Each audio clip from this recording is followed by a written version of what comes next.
The St. Jude reconstruction project is a sore subject which spans two administrations whose leaders both blame each other for what has been described as a mess of Herculean proportion.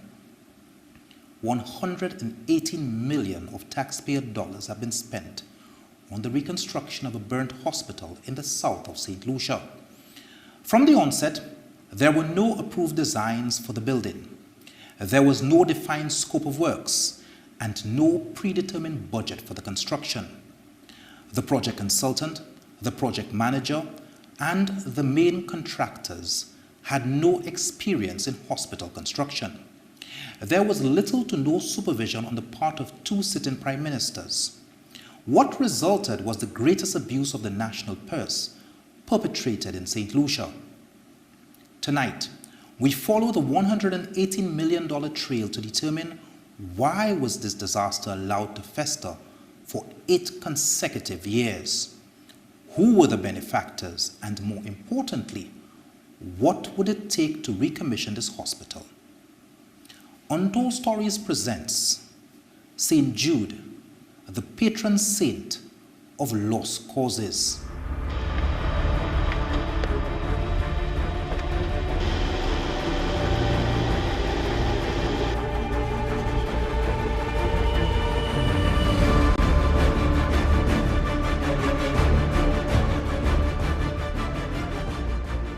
It was a tragedy, so it was necessary for us to show collective understanding.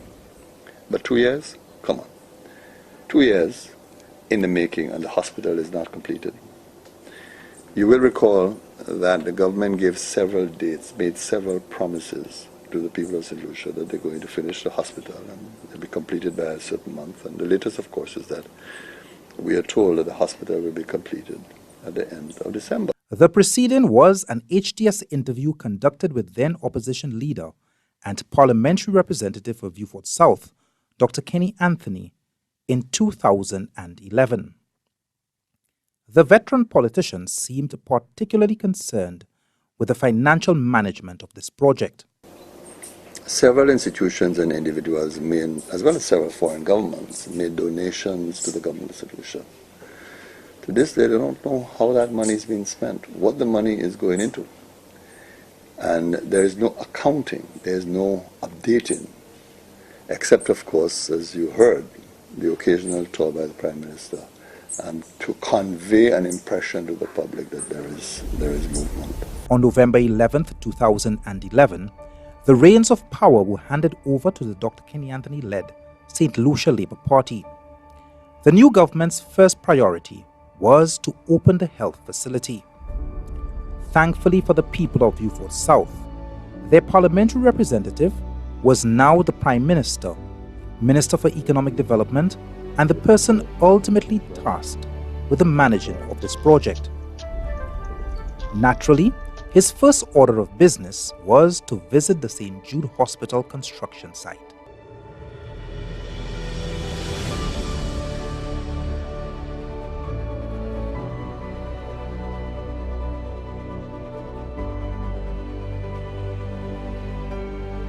Overall, the quality has been good.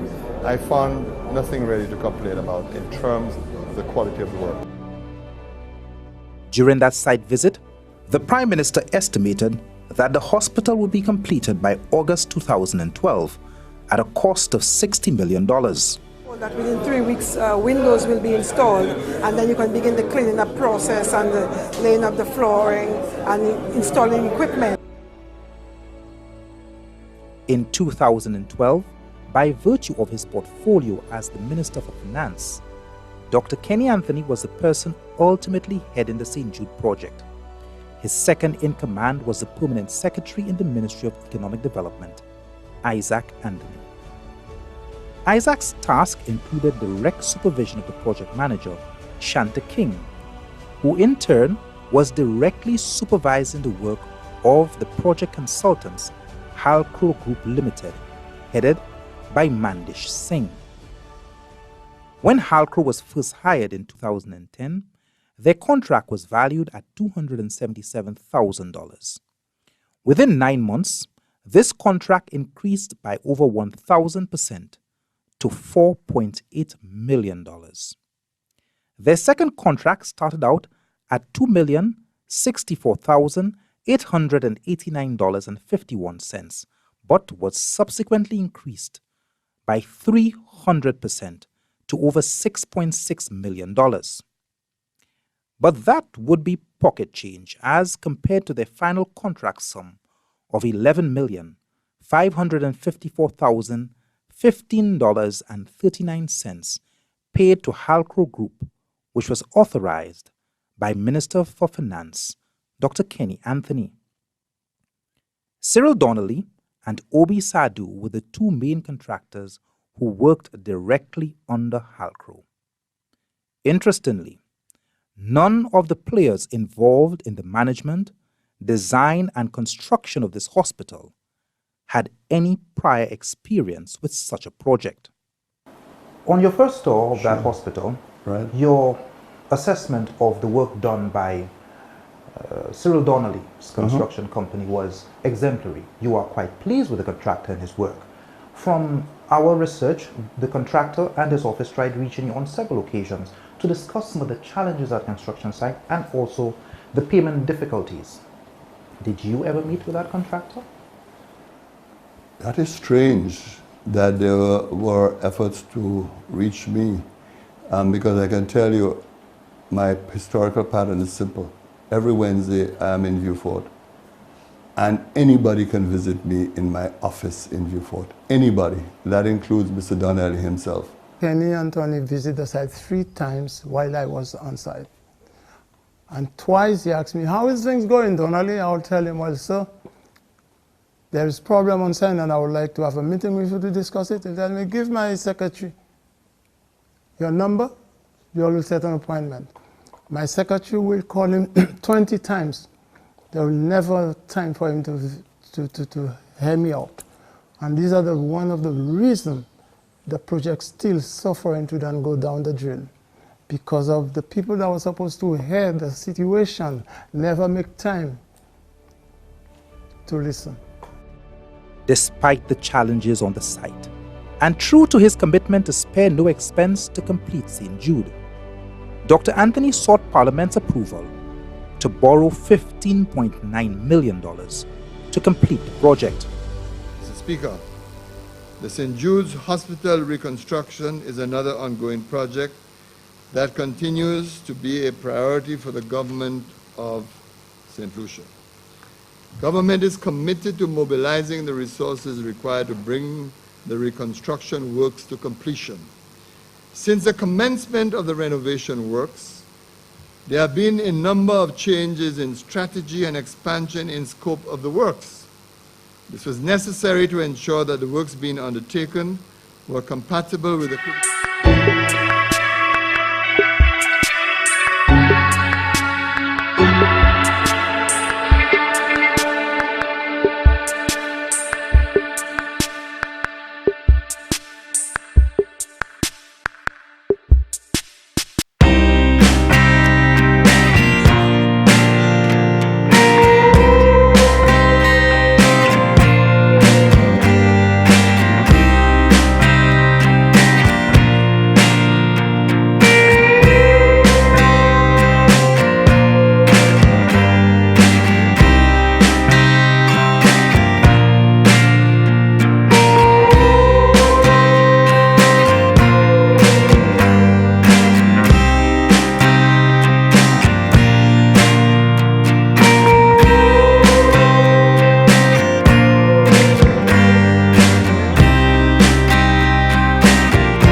by the persistently high incidence of homicides which we have been recording, especially over the last 6 years. We have been nurturing an environment over the years of tolerance for corruption where crime thrives. Our crime situation is not a sudden phenomenon. We did not just get there. Successive governments have grappled with this situation. It has hurt us. It has caused pain to families and threatens the fabric of our society. But crime has continued to plague us for too long. We must fight back and take our communities. We must fight the scourge of crime individually and collectively as a country. To achieve this, we need you, the citizens, to promote a zero tolerance towards criminality of all forms. Small infractions of the law, not speaking the truth, threats, malicious gossip, envy, peddling lies and hatred on the internet and airways, domestic violence and child abuse may appear small in comparison to homicides, but we know how seemingly small issues snowball into larger societal problems.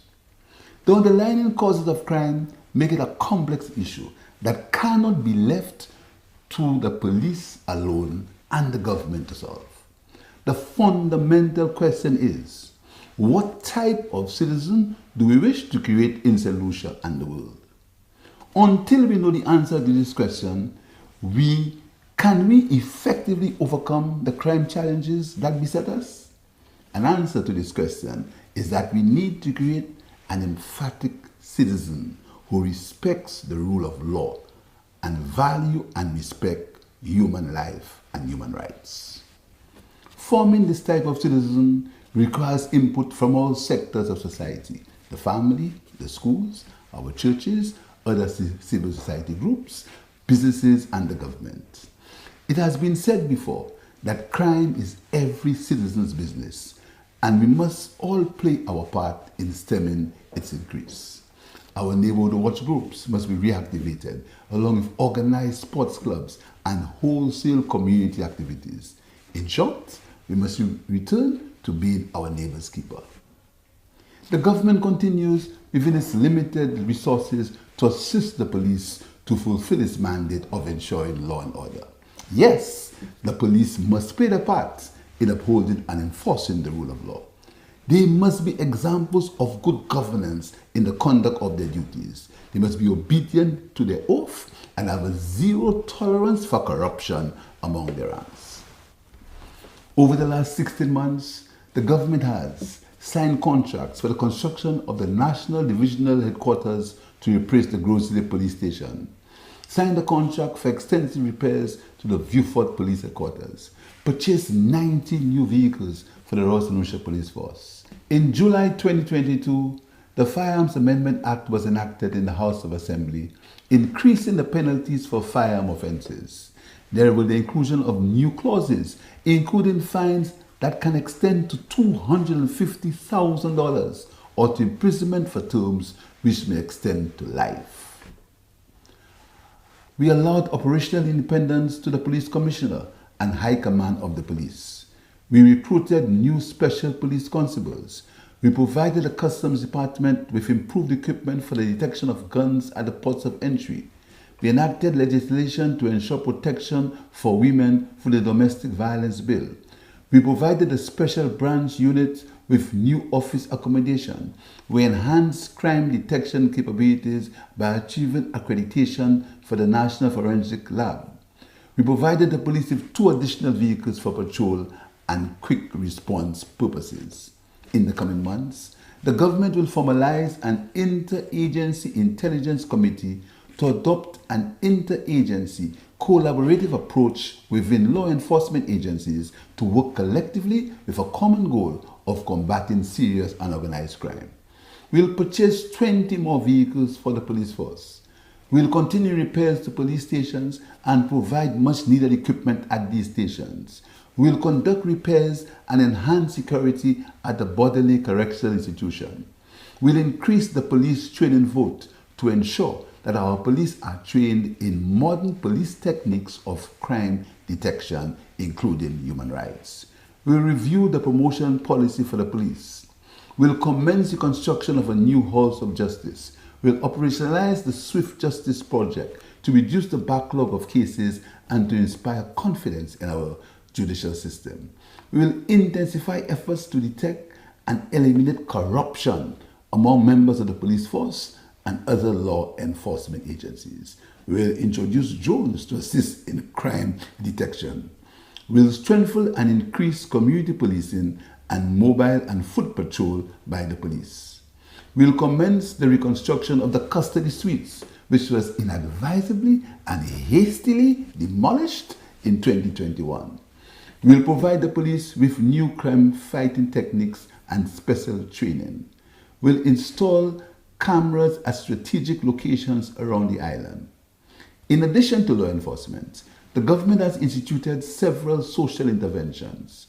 We continue to provide safety nets for our vulnerable citizens within our tight fiscal space. These include enhanced social projects and food and gas subsidies, including rehabilitation programs for released offenders. Only on Tuesday, we borrowed from the Caribbean Development Bank $5 million to assist the vulnerable in our country. Over 8,000 citizens will be impacted. We'll launch an island-wide cleanup campaign starting next week to clear verges, roadside hedges, and overhanging branches to increase visibility to pedestrians and motorists, and we have them maintained. Cabinet has agreed to convert the George Charles Secondary School compound to a facility for the rehabilitation of young offenders. These are just a few social interventions which commence within the next few months. Very shortly, I'll be announcing a comprehensive social intervention program to complement the law enforcement measures previously mentioned. The challenges we face are demanding, but not insurmountable. I call on all solutions to play their part in rebuilding our country and to recognize that the issue of crime is for all of us to tackle.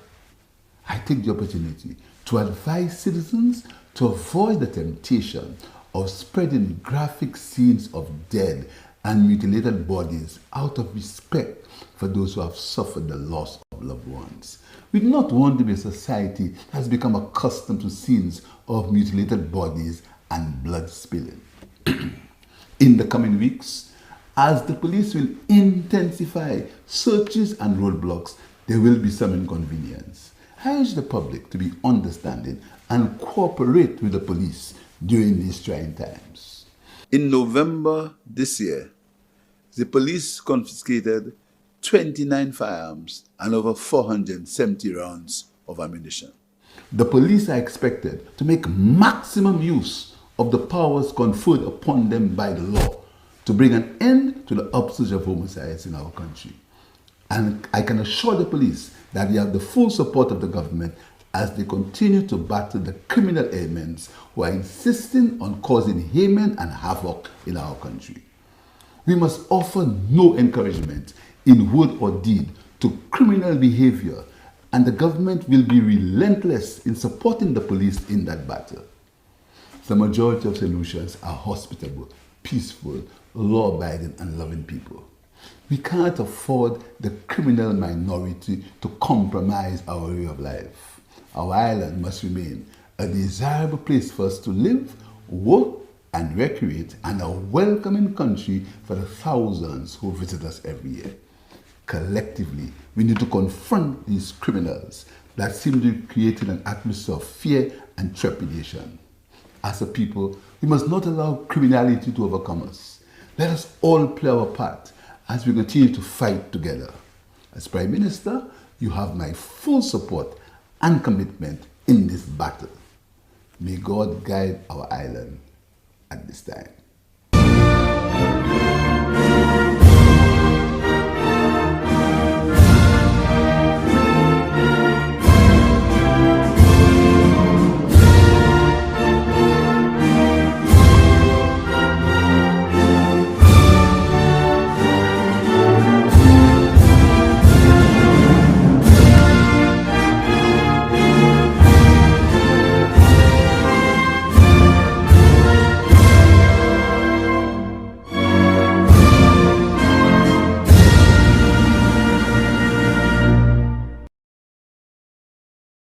Not surprisingly, Donnelly was unable to meet his commitments to his workers since he was owed $1,162,509 by the government of St. Lucia.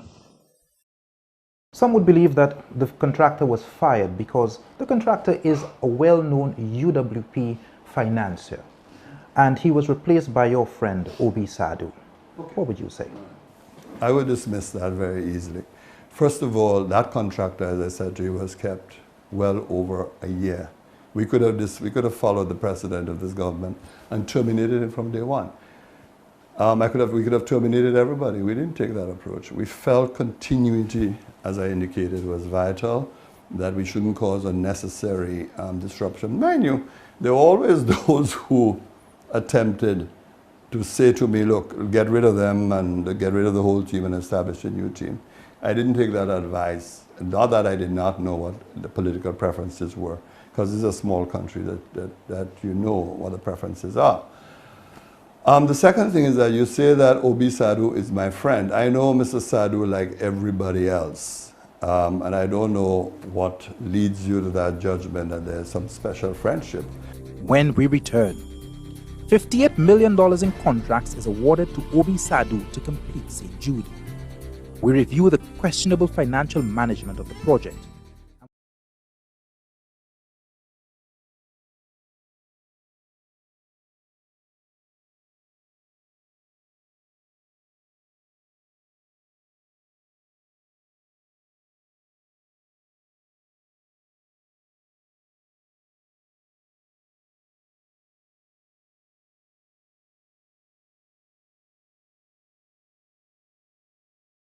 At KFC, life just tastes so good.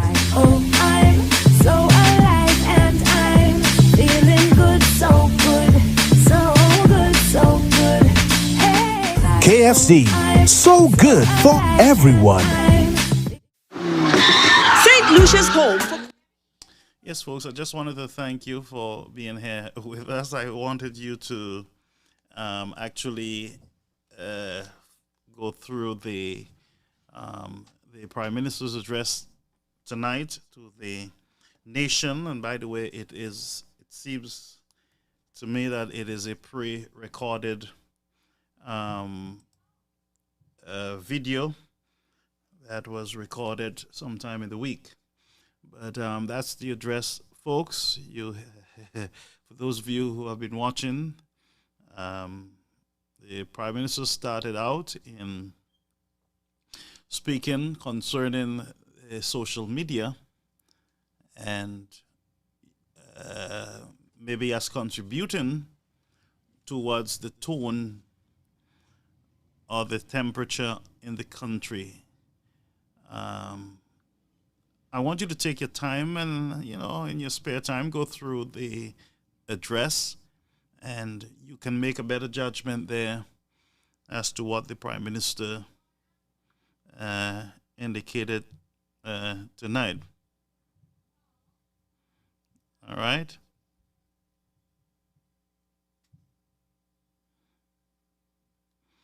Yes, my friends. So just bear with me. I'm just trying to, because we're just fresh off of that pre-recorded video.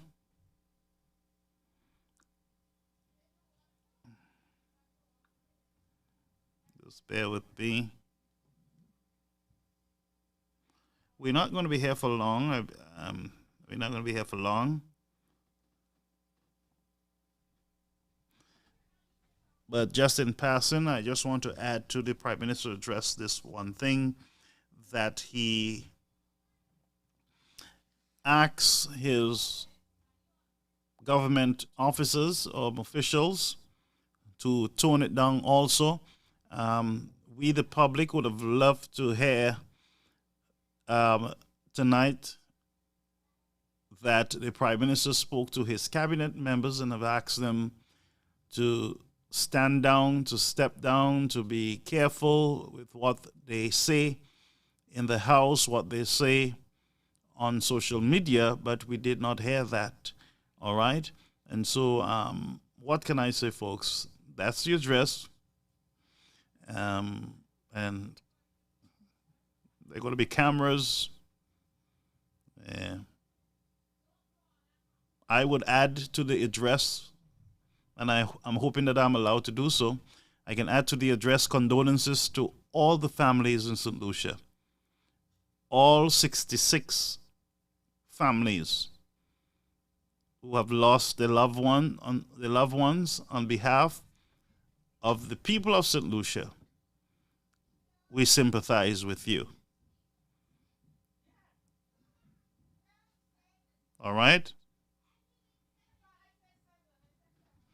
So I'm just adding that to the presentation. All St. Lucians who have lost loved ones as a result of the violence, gun violence, and other crimes on the island, I say to you condolences. For those of you who are on social media, you have a right to be there. There's what you call freedom of expression, freedom of information, just basic freedoms that not even the United States, bigger countries, have much to say about it. Each person allowed to go live and to have discussions. Facebook is responsible for filtering and doing what they got to do. But based on what I am seeing, there are not a lot of violence being perpetrated through social media. What I see is a lot of back and forth between government ministers and civilian, back and forth. That is not too healthy, yes, for the society. What we have seen in past years, we have seen a lot of insults, humiliation, aggravation on social media throughout 4 years. We also have stations, television stations, radio stations that are governed by local laws on the island, peddling violence, besmirching persons' character, going after ministers of religion, whether it's a priest or the pastor. We have seen persons being threatened to be killed. We have actually heard that for ourselves. Persons in government positions threatening publicly on the air. Nothing was done about it. And so all that does not lend to a safe environment on the island. And so these persons need to be called out. They need to be called out. That in itself was not done. Yes, there was a general statement. And I joined the Prime Minister in asking persons to tone it down. Deal with issues. Don't stop attacking and peddling hate in the society. I totally agree with that. But it must be preached from all levels, from the government, from government supporters, bloggers, those who own radio stations and television stations who are government supporters, need to tone it down. And I believe we should have started there. They need to be called out. And I would add that the House sitting is one of the biggest transgressors. The House, the sitting, we have been watching. We have stood here for a long time watching the insults, the bitterness, the anger by government officials towards each other. And we have not seen an effort to tone it down at all up to this time.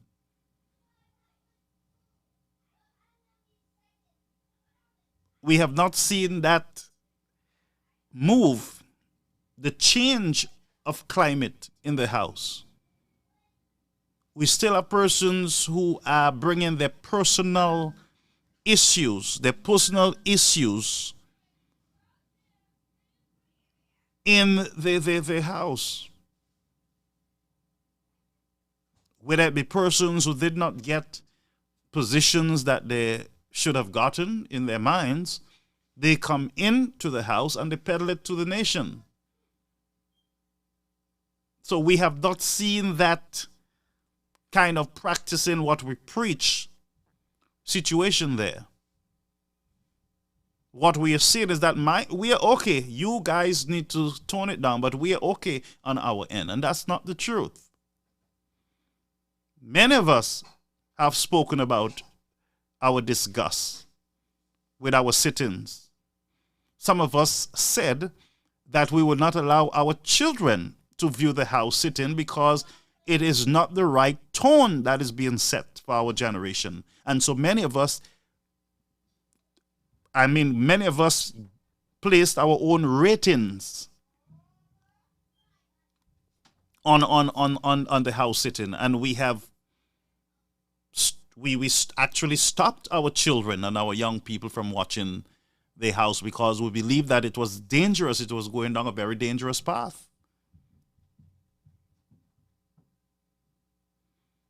And that's the truth. So the Prime Minister, there's a lot of programs and things and I was very shocked that he spoke about roadblocks in the coming weeks, which means that you are giving criminals the opportunity to plan their next move. That should have been a surprise.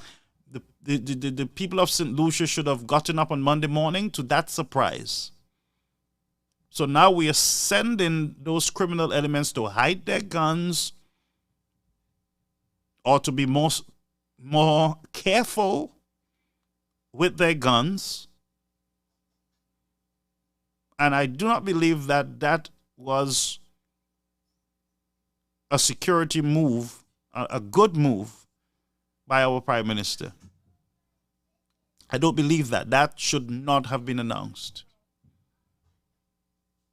The cameras, they're good initiatives. We have spoken about it. Cameras in areas in St. Lucia. That's a beautiful thing, and we should applaud the Prime Minister on that.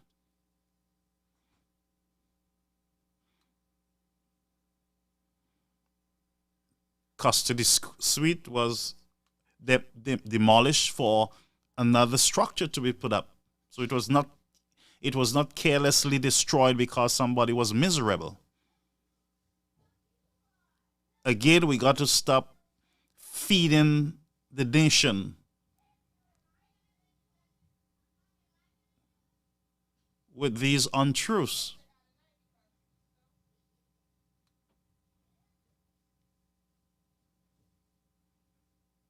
So I am honestly shocked out of my boots when I hear the Prime Minister announcing the roadblocks and the searches in the next few weeks. What are you going to do as a criminal? You're going to go out there with your guns on Monday? And still, the big problem that we have is police officers tipping off people, either their family, or their friends, letting them know, look, we're going to be in the area there at Twale at 9, man. Use Soufriere to get to Castries instead. Don't use the other route because we're over here. But at least there was an attempt. There was an attempt by the Prime Minister to do something, and I would like to see more live address to the nation, not recorded address to the nation. I would like to see more, not these recorded stuff. Yes, it's the same, but, it's different when you are speaking, one-on-one with your people, not recorded with a teleprompter.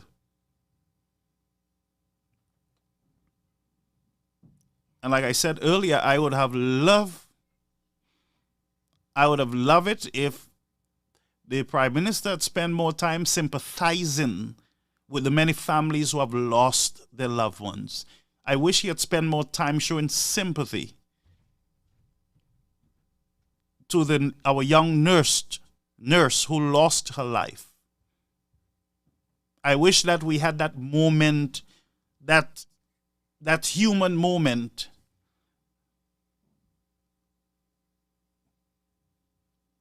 where the Prime Minister would have sympathized and spent that time encouraging. The Prime Minister said he goes to church, he's a Christian. I think he should have spent that time assuring and bringing comfort to the many souls, the many families who have lost loved ones. And it goes back to speech writers. Speech writers need to look at the temperature. They need to look at the environment.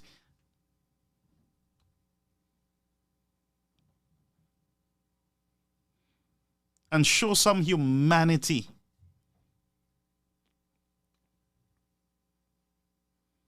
You just give somebody a script and they just read it. Because when you're writing your script, you want everything to look as nice and rosy as everything else. So you put in the tourism is beautiful and everything else is beautiful. And we beautiful. We just borrowed. I think I saw something here where he said he borrowed $5 million for the vulnerable. What does that mean? Now, I heard it last week. What is the meaning of $5 million for the vulnerable?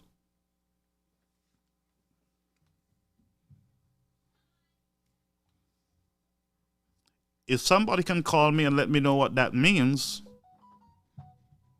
then I would be happy to put it to rest. But $500 million for who?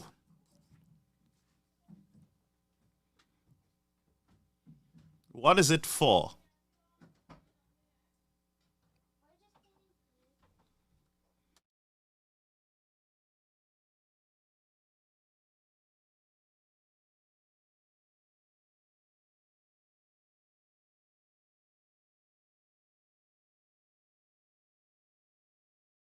What is the $5 million for? Who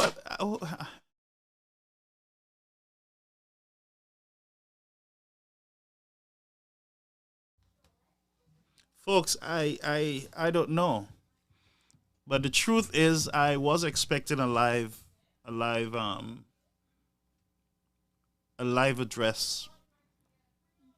The address was queued in from since earlier today into the system.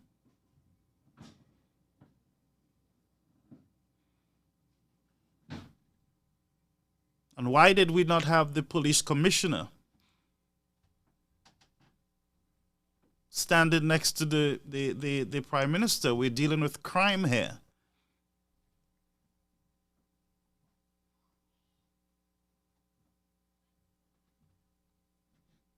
Now, I'm not here to criticize the Prime Minister because it's very challenging times for one to lead. It is a tough time. It is difficult.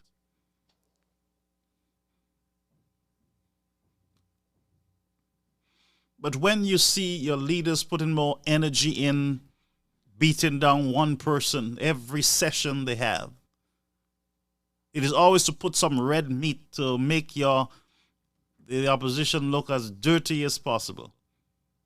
When all that energy should be used to tackle this crime issue. And yes, we saw most of our recommendations. Even here on Caribbean American News, most of our recommendations, we saw the Prime Minister speaking about it, the cameras, the beefing up of patrols and all these things, giving more vehicles. These are stuff that we spoke about here many times. Having a separate place to deal with our boys, our youth that have, that should not be at Bodiley. He spoke about that. But again, in my honest opinion, I believe that a little more should have been said on the grieving families, to the grieving families. What I did not hear also was the number. I'm not sure if I heard right, but I did not hear the PM address the numbers, the figures. I believe 66 persons.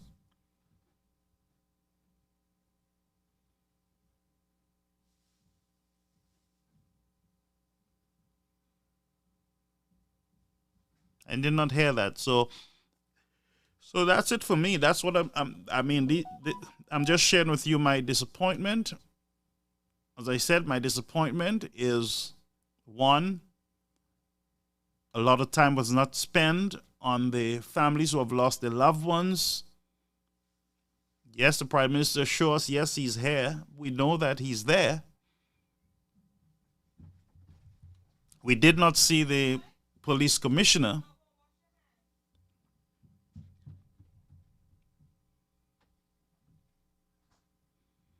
And the $5 million for the vulnerable, for me, I do not know. I don't know what that means.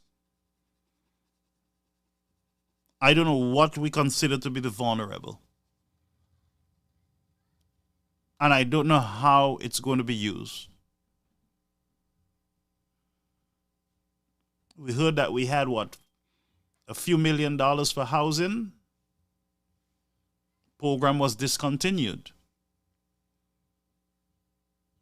So we need more information. We need more information when it comes to, the figures, those figures. We need more information on them. But I agree with the Prime Minister. We need to have more. I 100% agree with the Prime Minister that we need to have more patrols, more vehicles, cameras, more roadblocks, more search. But as I said, I'm repeating myself, I am shocked that he announced the strategy when it comes to the roadblocks and searches. That one was very surprising to me. I would not have advised the Prime Minister to disclose that in part of his address at this time. I would have just surprised the general public on Monday morning at 6 o'clock. The general public would have woken in the morning and they would have seen police officers in every corner of St. Lucia stopping vehicles and searching. That's what the people would have gotten up to on Monday morning. So now, as a criminal, I am strategizing. I'm saying, not today. I am not going out today. Well, I'm going to be very cautious in going out. But I'll get out there.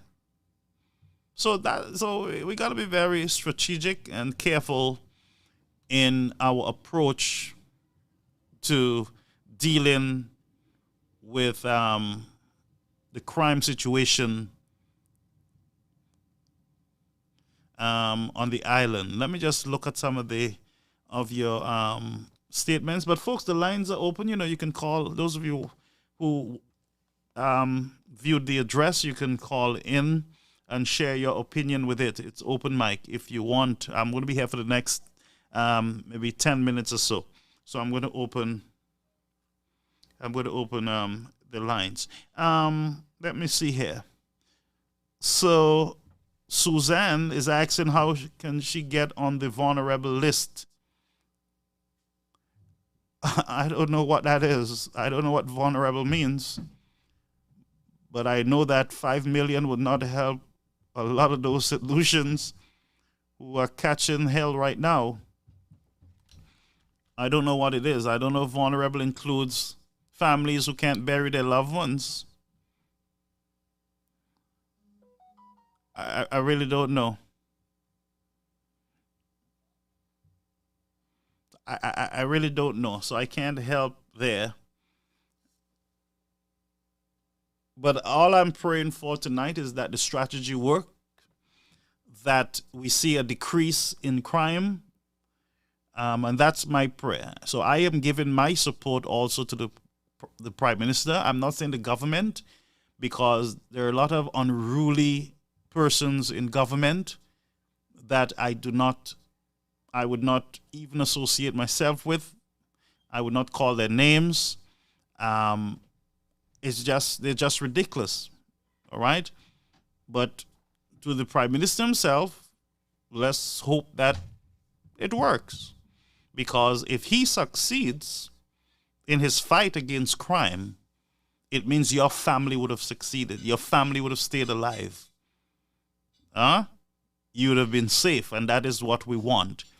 This is not too much a deep political issue that we should spend a lot of time on, because we are praying, all of us are praying for a safer country. And for those who will say, why is he talking? The Prime Minister address, they call for address, listen to me. Persons are entitled to speak. People are entitled to question and ask for clarity. Period. So for persons to say, well, why are you speaking? The man just finished and the man gave us so much clear information, and that's what you normally hear. Oh, the man was so clear like crystal that even a child could have understood. Well, this child don't know what $5 million for the vulnerable means. So I am sincerely asking for clarity on it. Period. Does it mean that poor families will see a reduction in electricity bill and water?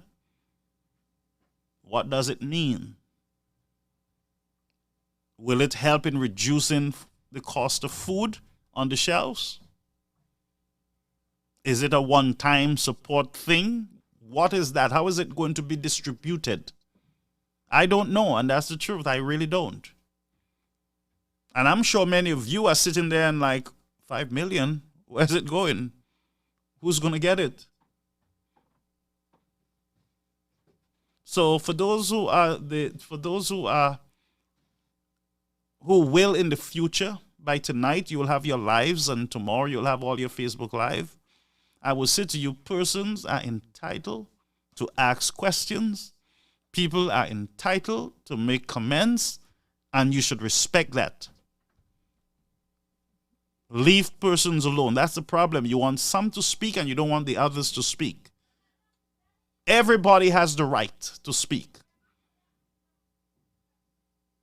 So please, let's not go there. And please don't attack people personally. Deal with the issues. Don't attack people. Don't cuss people off. Don't tell nobody about Chasney. That's not what we're here for. We're here to find solution and to assist the government in fighting the crime situation on the island.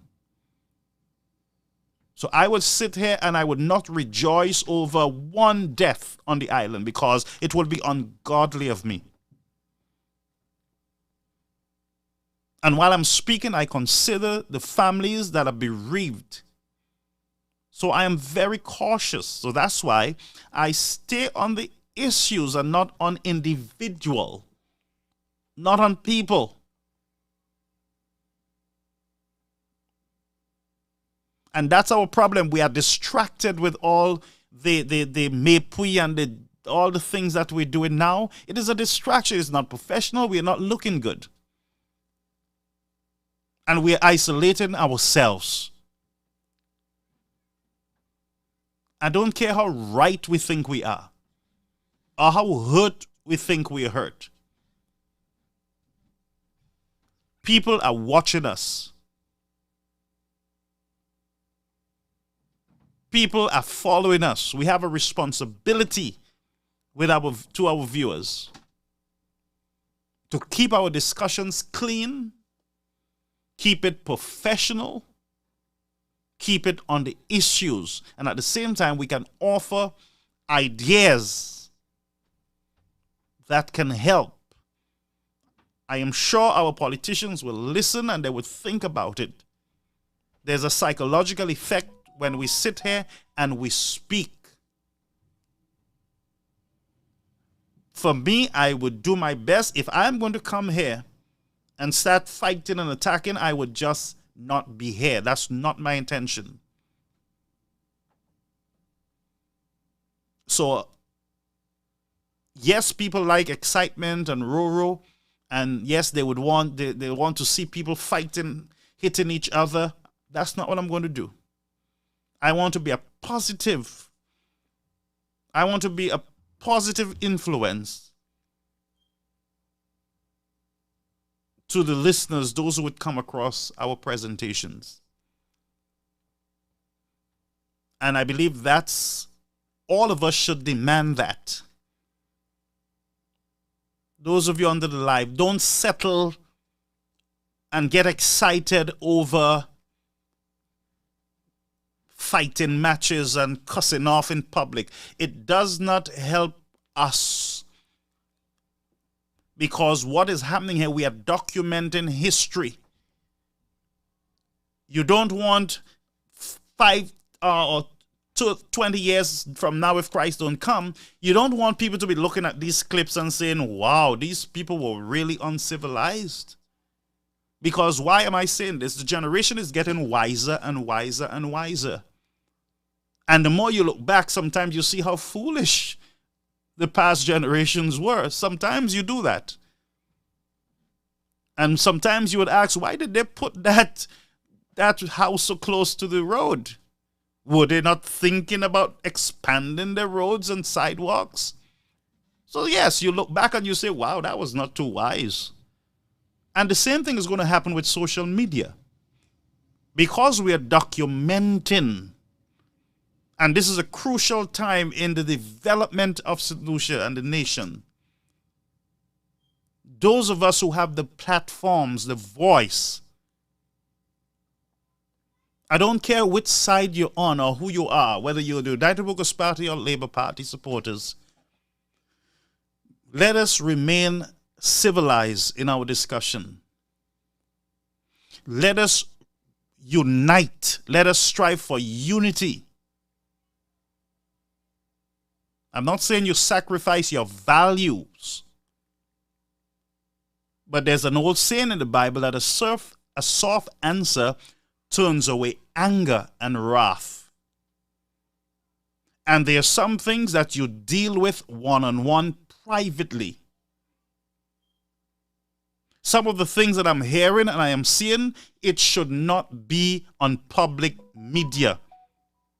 We have one message, but yet it's mixed up with all sorts of personal cussing and back and forth. That should not be in the discourse when it comes to the nation. We should not encourage it. We should not give it an ounce of support.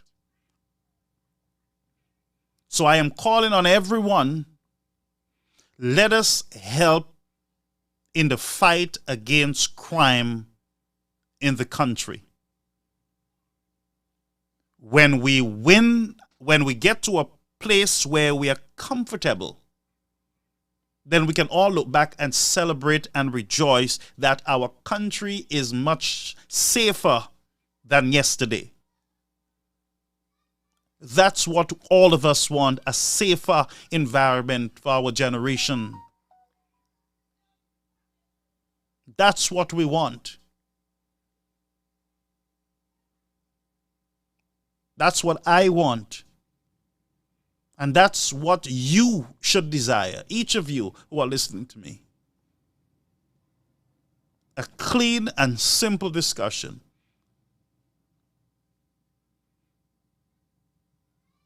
To government ministers who are in authority and have their Facebook Live on television programs, cool it down, slow down. St. Lucia is not yours. We do not want bullies in our government. That's not what we want. We want respectable leaders in our communities, in our government. We don't want ferocious leaders where persons are afraid to speak up because they are afraid that they will get cursed off or insulted. That's not what we want. And I'll say to you, you need to raise your voice and speak out against it. Don't be afraid to speak out. And say to Mr. Frederick, cool down, slow it down. Be an example to the society, cool it down. None of us should be afraid to say to Mr. Daniel, back it down.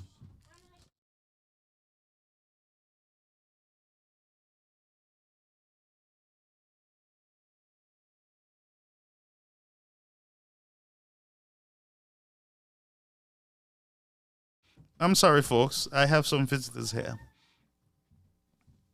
So let us not be afraid to ask those who are public figures and those who are government officials to cool it off. Why? Because they're being paid. They're being paid by you, the taxpayers. They're not their own. It is not their personal business.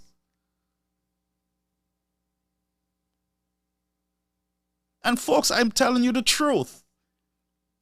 Some of these guys, when you listen to their discussion, it sounds like it's their party, that their party has the deed for St. Lucia. So when they get in government, they insult the citizens that did not vote for them. They curse them off. Treat them like this is not their time to talk. Shut up and wait for your turn. And then we have media houses that peddle these ignorance. And I will tell you what you need to start doing, St. Lucians. Look at the businesses. Look at the businesses that are advertising on these programs and protect your dollars. Because when you go and you buy stuff from them, when they put their ads on, then you are supporting the slackness too. You need to understand the power that you have with the purse. Don't think you are powerless. You are not powerless.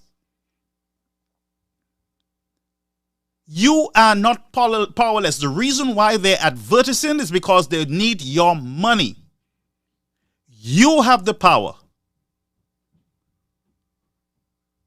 And I start looking at a list of those businesses that are advertising with some of these persons, these characters out there, and I will deal with them accordingly. But you do not have to finance these businesses that are encouraging this slackness. You are seeing the insults. You are seeing all these nastiness. But you are still keeping your ads with those stations. And you're doing it because the people are not saying anything. The people need to start boycotting some of these businesses.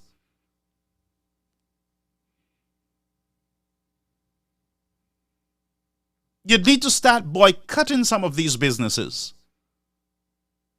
You will send a strong signal to them that this is not what we want. We want public officials that are respectful. When you have these people who are influential people in the society, pushing policemen, going in policemen's faces, abusing women, abusing men, abusing animals. And you are still allowing your ad to be played on these programs. I was insulted in one, and by the time the insult is done, It's advertisement time. And what I do, I sit back and I say, wait a minute. So your advertisement means that you are endorsing. Your advertisement means that you are endorsing. You are endorsing the message that is being sent out. Courts need to watch the places that they put in their ads. And I will call you guys out. Lucy Lake need to be careful the places that you put your ads. Wasco, Chemical, Kentucky Fried Chicken, the pharmacies in St. Lucia, fabric stores, banks. You got to be careful with your ads, because the people will rise up against you. And the people should rise up against you. If you're going to sacrifice the nation for money, then the people should send a strong message to you that I am not coming into your store. I don't need your store. I would find a store that sells the same thing. Maybe it's $1 more, but I would prefer to give $1 more to a smaller store that can't advertise on your programs to get what I want. But you need to send a strong signal, not only to politicians, but also to the business places in your country. They are contributing to the problem when they allow their ads to be played on these morning and evening programs. It's time to clean it up. So that's what I say to you, folks. Let us raise the bar in the discussion. I am ashamed of what I see sometimes. If I am having a program and my daughter cannot sit down next to me, then something is wrong. Unless I'm doing a family life program, if she can't sit next to me when I'm doing this program, something is wrong with my program. If your children cannot sit next to you when you're watching or viewing some of these programs, something is fundamentally wrong with the programs. And it's the truth. I know some of you will get upset. But at this stage, I don't care about you being upset. Because at the end of the day, we have a nation to rescue. And we cannot rescue it by adding more poison to the water. We need the poison out of the water. We need the airwaves clean so that the Christians who are out there, who are voters also, can listen. You're not catering for Christians. You're just catering for persons who are not Christian. That's what you're doing.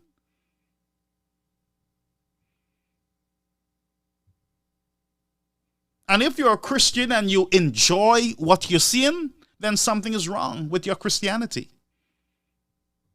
But as a minister of the gospel, I am saying to you, I am not comfortable with the discourse that we're having at this point. And I would not be here as a hypocrite and tell you, yes, it is okay. It is not. It is not.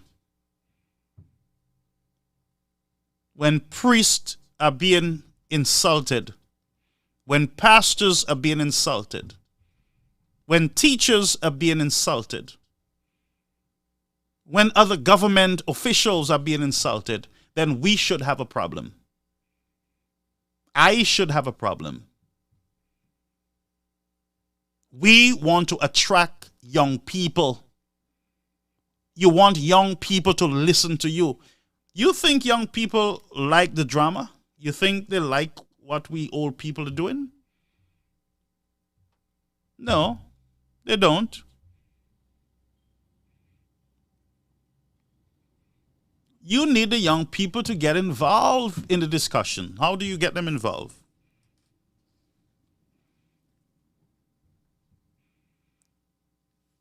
How do you get them involved? So I'm just watching. I've been sitting and I've been watching and I'm observing and I'm really not comfortable. I'm very uneasy at this time. I'm also uneasy with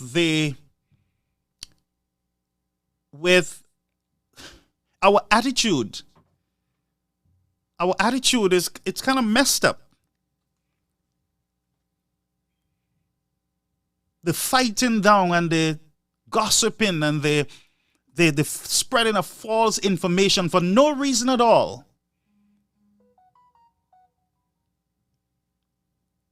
False information. You just wake up and you just come up with a story. And you peddle the story like it's the gospel you're presenting.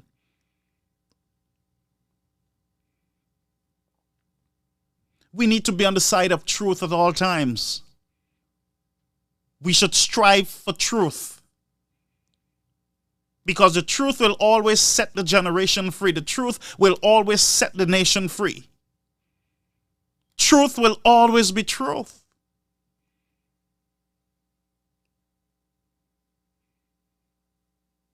So I'm tired of the hypocrisy. If it's my party in power, my party can lie, they can mislead, they can do all the sins, the things that were former sins. Oh, no, don't talk. They can do what they want. It's my party in power. And both parties do the same garbage. If your party is doing something wrong, speak up against it. Don't let it take root.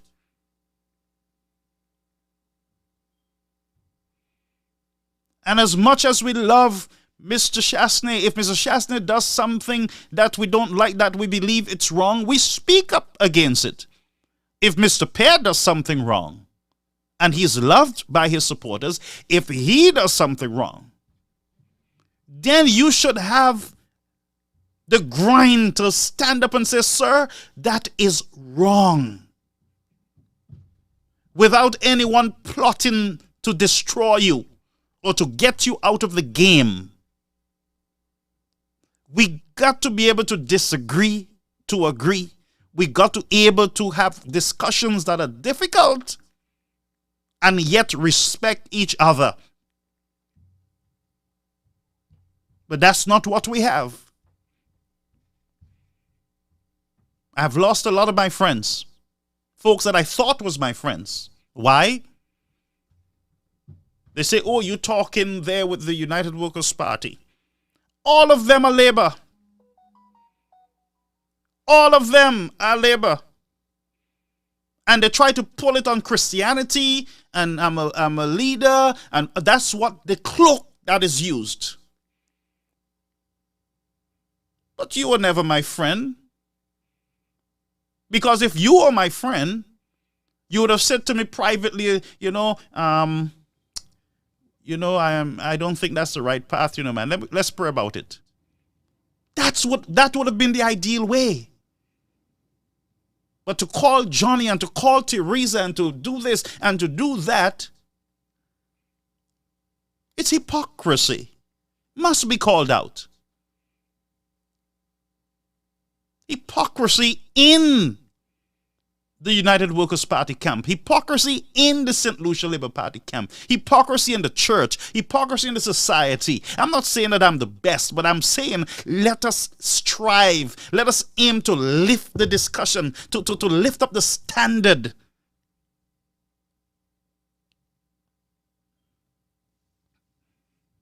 And let us get some integrity at it while we're there.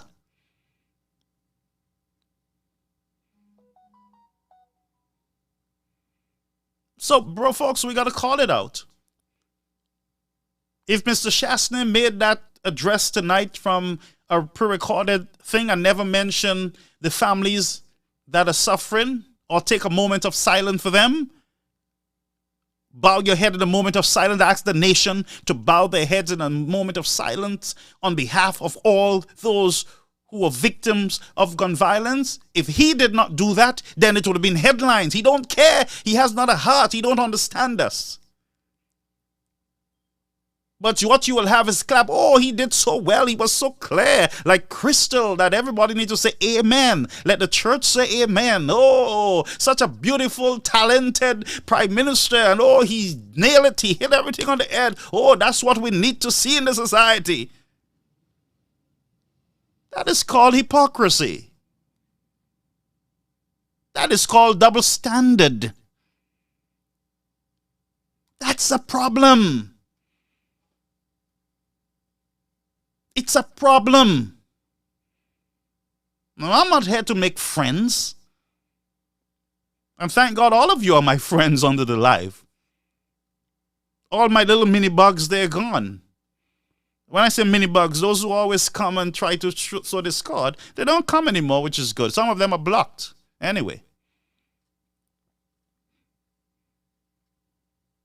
But what I have is patience. What I can do is to endure. But what we should not encourage is this slackness to take root in our society. They must be called out. Somebody got to call it out. Somebody got to be fearless and bold. Somebody got to remain focused in the discussion. If all of us keep shouting and screaming at each other, where is the discussion? That's not communication. We got to communicate a clear message to our society. A clear message that there is a message that where you will not find distractions. The mepui, distraction. Hypocrisy, distraction. Double standard, distraction. And some of us are grown up. We got to be able to ask persons to have a time out. We got to be able, those of us who have friends and we're close, we need to be able to say, you need to be able to say to me, brother, slow it down. Brother, we can get our message across. Brother, it is okay, endure. What I have learned to do throughout my years is to endure, to bite my lip, to stay silent, to have information that you can put out, that can destroy persons, but yet you remain unmovable. Once you can control your continent, once you can control yourself like that, you can move mountains. But what we have is an indisciplined society. There is no discipline, no self-control. You see something, you got to curse, you got to bust F note, you have to say something because it's not within you not to say something. There are times when you have to remain silent. Silence is not weakness. You will have enough time. If you are on the side of truth, you will have enough time for truth to triumph. You can do nothing for the truth except speak the truth and let it take root. So that's what I'm saying. And I know many don't like me to speak like this. You get irritated and you start wondering, who is he talking about? Why is he saying this? I am saying this because I am telling you, as a spiritual man, there is too much darkness in our hearts. There is too much bitterness, envy, and strife in our hearts. And we are not aiming for peace and not war. And I say to you folks, if the government of the day, not the Labour Party, but if the government of the day succeed, you don't realize that you as a nation, your family will succeed. If crime is brought under control, you will win. As a nation, we cannot be selfish and so deep in our party that you want to see more blood on the streets. You're counting the numbers and you're praying that it can get over 70 or 80 so that you can say, look, look, look, look, look. Those are persons, human beings who are being killed. These are people with family, with children, young children.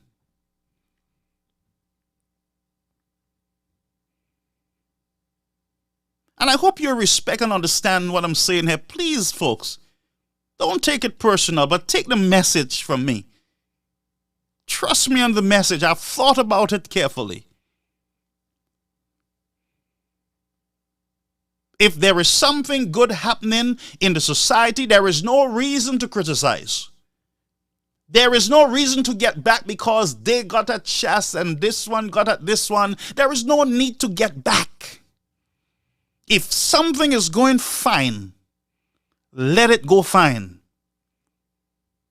And like I always say to people, the people of St. Lucia elected the government. Nobody placed a gun at the heads of United Workers' Party supporters and said to them, stay home, don't go out. Nobody did that. They listened to information and they made a call, and that call was to stay home.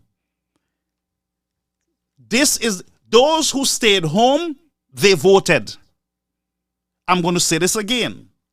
If you stayed home and you did not vote, you voted for the Labour Party. It is your government. Now I'm going to tell you the truth again. And I hope somebody can screenshot this and put it out there. I'm going to say it again. If you stayed home and you did not vote, you voted for the party that's in power. So it is your government. Think about what I'm saying. I know you're biting your lips. I know you want to bring out some words. But keep the words, but listen to the truth. It shall set you free. I'm going to say it again. If you stayed home and you did not take part in the democracy of your country, this is your government.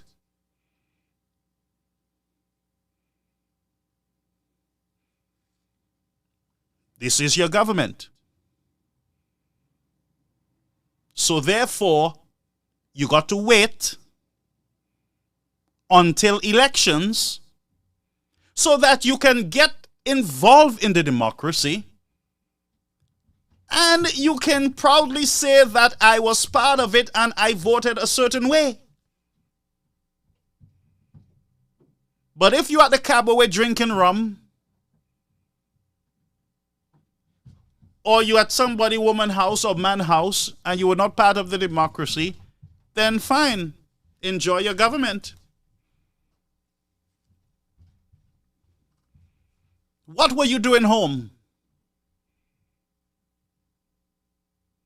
What were you doing home? Well, I was afraid and I thought they had already won, the UPL already won. But how can they win if you didn't vote?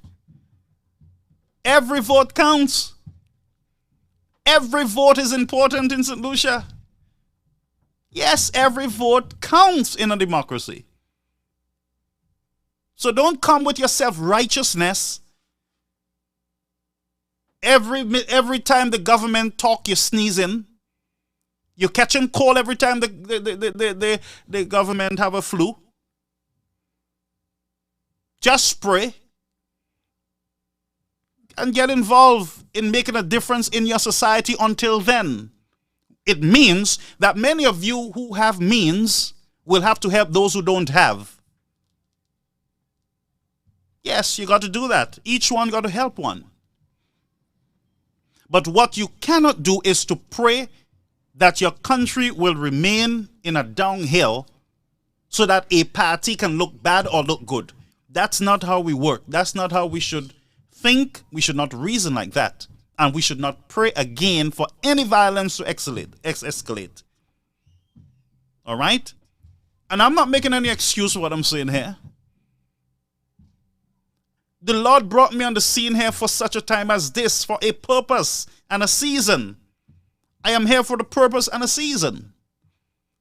And I got to be on the side of truth. What the man said, what Mr. Prime Minister said tonight, I wish that he had come live and he had said more to the people of St. Lucia. As I said, I wish the Prime Minister had taken some time to have a moment of silence, call the nation to a moment of silence on behalf of the families that are bereaved, that are suffering. I wish that was done.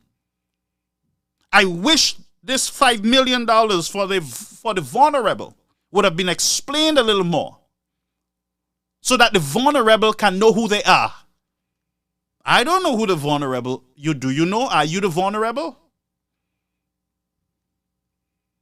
What the money is going to be do? What are you going to do? Give people money to cut grass behind the grass? What is who are the vulnerable?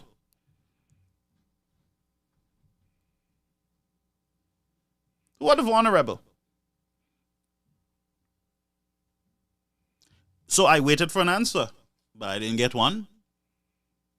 So let's see. Let's hope that the real vulnerable in our society will be impacted by this $5 million. And we're going to watch the $5 million.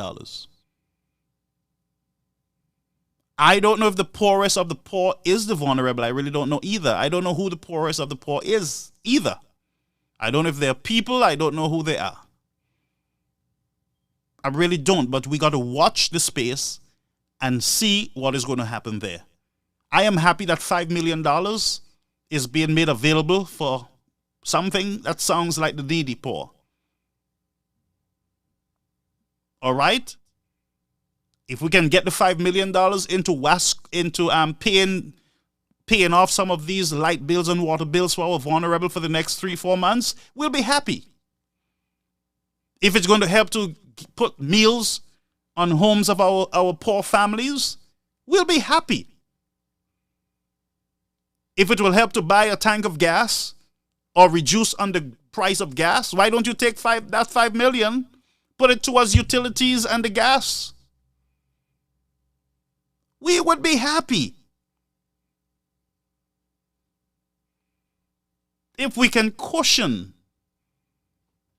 the cost of living with the $5 billion. But St. Lucians are skeptical. Why? Because they're still waiting for a report on the millions of dollars that was given to build houses for housing in St. Lucia. But I'm not going to stir the pot here. I'm not going to stir the pot. I'm going to be as nice as I can. And I'm going to say I am happy with the cameras. I am happy with the vehicles. I am happy with the searches and the stop and frisk, or whatever you call it. I'm happy with all that. It is needed. We call for it. But the hypocrisy of some of us is that we call for it and then we will complain now it's being done. And I'm going to watch it. You said, yes, we need more stuff. Yes, we need cameras. Now you're going to say, oh, the government watching our business. And you're going to come up with all sorts of conspiracy. You're going to come up with all sorts of conspiracy why those cameras should not be in St. Lucia. I am sure you're going to do that. Because you don't know what you want. You don't know what you want. Some of you will complain, yes, that the police stopping you and inconveniencing you and blah, blah, blah, and they're searching your vehicles, and some of you are rude. But let's welcome it and cooperate with the police. Let us cooperate with the police as they do their jobs. Because every gun that we get off the street is a young person we are saving, one young person. Think about it. Every time you take a gun, it is one young person you're saving. Think about it as that. So search every vehicle, but be respectful. Some of you police operate like hogs. You have no decency, no courtesy. You speak to people like they're your children, and you can't even speak to your own children like that. Be respectful. Sir, ma'am, we would like to search. Is there anything you want to declare? Is there anything on the vehicle that we should know about? Be nice. When you approach people like that, you de-escalate people, because there are a lot of people with anger and bitterness. Some of them lose their husband, lose their man, they lose this, they don't have money, and they're vexed, they're mad. So when you stop them and you're aggressive towards them, they're going to be aggressive too. They're going to start putting up this kind of attitude. And then because you're in a uniform and you have a gun, then you feel like you're the more powerful one. Then you start escalating instead of de-escalating. Sir, ma'am, could you step out of the vehicle, please? Ma'am, sir, could you place your hands on the steering wheel, please? Sir, ma'am, can you open the trunk or pop the trunk, please? Ma'am, this is what we're going to do now. We're going to search your vehicle from the front to the back, and we would want you to stay there so that you can see what we're doing. Ma'am, sir, again, is there anything you would want to declare to us at this time? And you finish everything nice. But no, you're like bullies. You're like bullies. Police can be pleasant people too. They should be pleasant people too, especially when it comes to stopping people. Some of you need to go and study psychology. I believe that it should be a requirement that all police officers study human behaviors. Because some of you have some human behaviors that need to be studied too.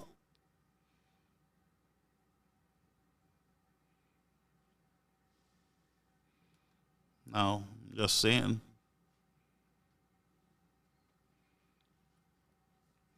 Reverend, these are the truth that we got to tell. So I am calling for you folks to tone it down.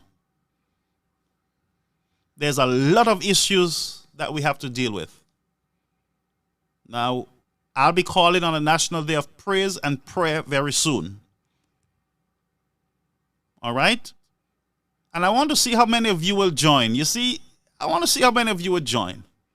I want to call it a day of prayer and praise.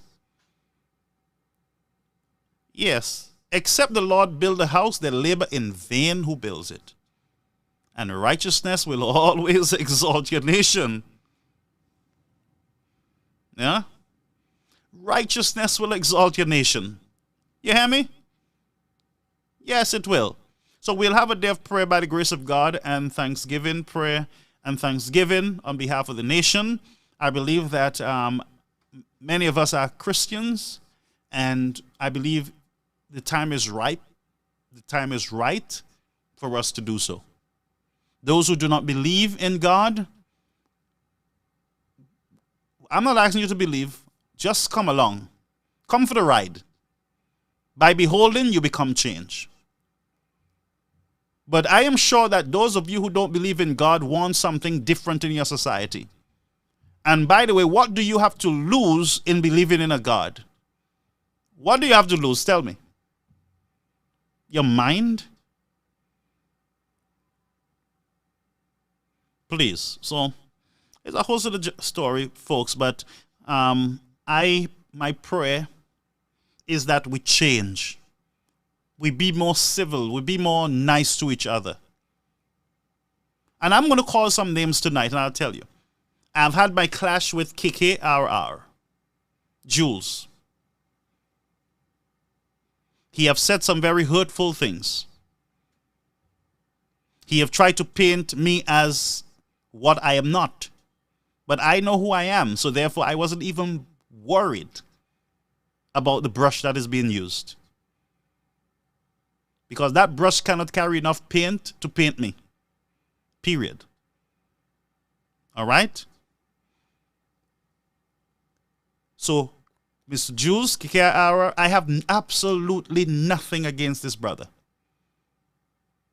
I am not going to walk around with bitterness, anger, or hatred towards him. No, I am not that person. People who know me personally will tell you I do not hold enemies. I do not have an enemy list. And I should not. If I'm a Christian and I got to be like Jesus, then I got to do just that. Father, forgive them. And forgive us this day as we forgive those who trespass against us. So I have absolutely nothing in my heart towards this gentleman. Mr. Yadi said some stuff about me that he did not know, because some of my Christian friends tried to send information to him. But I don't know the gentleman, and I have absolutely no ill feelings towards him. Listen to me carefully, and I will make a statement at the end. Shelton Daniel did not correct Yadi because he was sitting next to him when he was trying to paint me as a crooked spiritual leader. He sat there and he nodded, and I don't know what's going on with him, nodded and was encouraging, but I have nothing against the gentleman. Mr. Philip Japere, my prayer for him is that he succeed in leading the nation of St. Lucia. Mr. Shastney, I have nothing against him. He served his country. The people voted him out. At the next elections, the people will decide whether they want to vote him back in. Okay? I'm trying, this Bernard Haynes guy, I blocked him. And I will tell you, in his case, I had to put him on ice. Because you got to understand certain characters too. And you see persons who are self-centered, it's all about themselves. Every time you listen to them, they're telling you, I, me, I, me. And they try to make others look a certain way. Those persons, you want to just leave them in a little corner. Dust your foot off and just leave them sitting in that corner. But have nothing against them. Just leave them alone. You hear me? There's some people you got to just leave there alone. All right? So what I would say about all these persons is that we got to change. We got to promote love and not hate. I cannot join in the whole Richard Frederick fiasco. I don't know Richard. I don't know him. I have nothing personal. I have not had any encounter with him. And I'm not going to take on anybody's fight or disagreements to be mine. If I see injustice, then I would let my voice be heard. But I also got to use wisdom in de-escalating. But some of you encourage. Yes, push, go man, go. Go man, yeah, go. And we never say, look, back down. Back down, folks, back down. Pray about it, back down.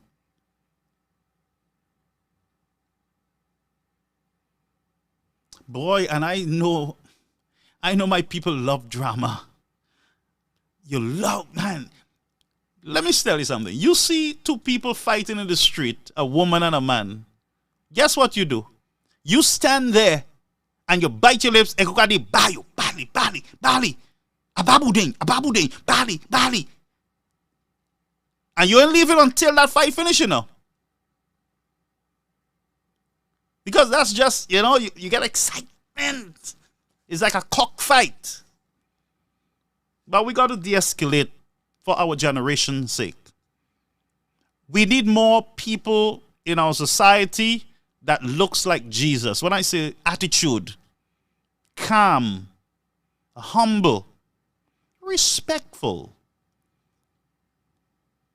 Half of the persons we have out there are not too respectful. They're not too nice. And I'll tell you the honest truth, Mr. Pay has not been too nice at all, because when he started pulling this racism talk, that was a turned off for me. When he started encouraging the back and forth fights and the tag team in the house, the first set and the second setting, that was a turned off for me right away. Turned off. As much as he's acting like he's the bigger person, he is encouraging some of these petty fights that you see in Parliament, because he's the leader. And don't let nobody tell you, oh, the Prime Minister just tell me to cool off, to cool off, to cool off. No, tell the Prime Minister to tell you cool off in public. That's when we the people will know that he's saying cool out. But what we see is the man licking his chops, because I see him, I watch him a lot, for a long time, for years. He's not too good on taking criticisms. No, he's not. You can throw him off his game by just, while he's speaking in the house, you can just throw him off his game by saying something silly. Then you see, watch you, and he bad on, he start, I'm afraid you, I tell already, I'm afraid you, and then that's how you see that. Then he walks out. He walks out of the house because he cannot take. I see him a lot. And you see him, he gets bent out of shape, man. Anytime you talk about him, he listens to social media, and when it's not in his favor, he gets very, very concerned. That's him. That's the truth. That's him. So he don't take criticism too well. And he gets back. He tries to get back at you to hurt you with words as much as he can. That's why in all his speech, whether it's a peaceful speech, an overseas speech, you will hear him jabbing the opposition leader, Mr. Shastney. You will hear him saying, well, the previous government, oh my God, when you say, oh my God, the spending, but I'll show you all, I'll show everybody. I'll show you all. One of these days, we'll debate St. Jude Hospital, because what he's trying to do is to get back, because while he was in opposition, Mr. Shastney and Guy and all those guys, they used to aggravate him a lot. It used to be aggravating for him to sit there and listen to the two guys, And then you will hear him reminding himself that Guy Joseph said to him, you always start crying yet. He always remember that. Even in his speech when he became Prime Minister, he said, oh, we will not make anybody cry. You heard that. So you know that these things are affecting him. And brother, let's speak the truth. I'm not saying that he's a bad guy, but I'm just telling you, all of us have our different flaws in character. But this is my Prime Minister. This is the Prime Minister. He takes things very seriously, But I laugh when I like to hear him when he said, oh, I'm not going to make anybody cry. Like the like Guy Joseph say, you crying? You ain't start crying yet.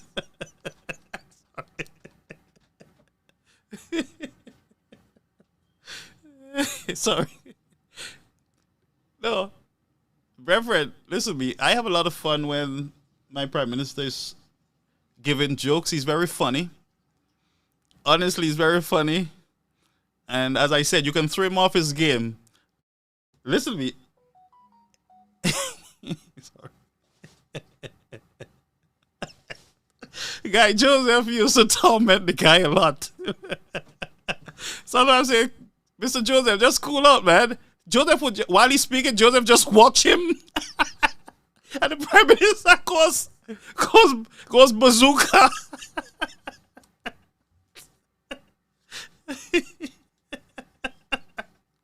All you got to do is watch the Prime Minister. There's some people like that who just can't hear you and you can't pass it.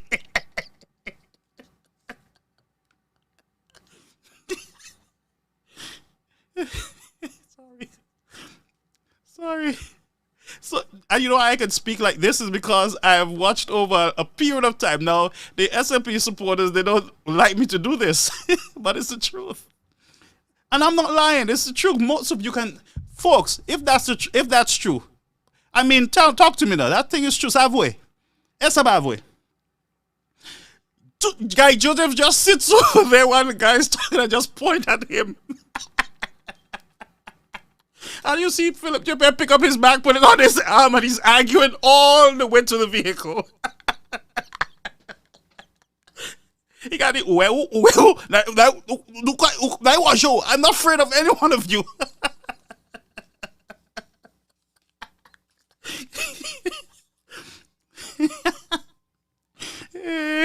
But I think some of them used to torment him deliberately because you the guy just do asses like you just be me shake a point. So Prime Minister is, that's who he is, and I mean, what can we say but have fun? But it is the truth. And the worst thing, like I said, is for Mr. Guy, you have to tell the man, you crying, you ain't start crying.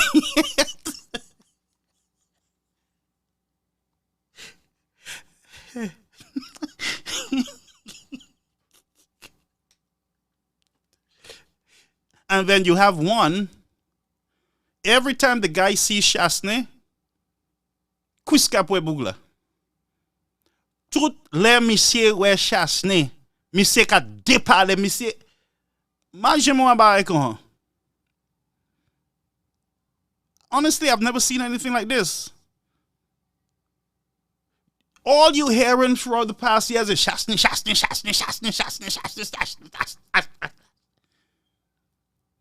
Every other conversation, Chasney. He drinking his rum, it fall, Chasney. Somebody tell him something down the road, Chasney. An investor buy a piece of land, Chasney. NIS give loan, Chasney. I don't understand. A police shoot somebody, Chasney. You know what I'm talking about.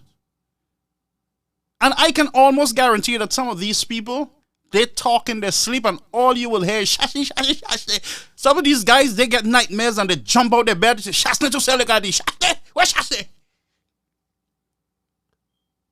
It's true. You know that. Did you see that? These guys, you got sote or something, yo. You ever meet people like that when they jump out of sleep, like they fall asleep on a couch? And the sleep is so deep that something just wake them out and they just get up and start talking. C'est ça, c'est beaucoup la café. You got just sauter. And the poor Chasney is sleeping at his home. So we understand.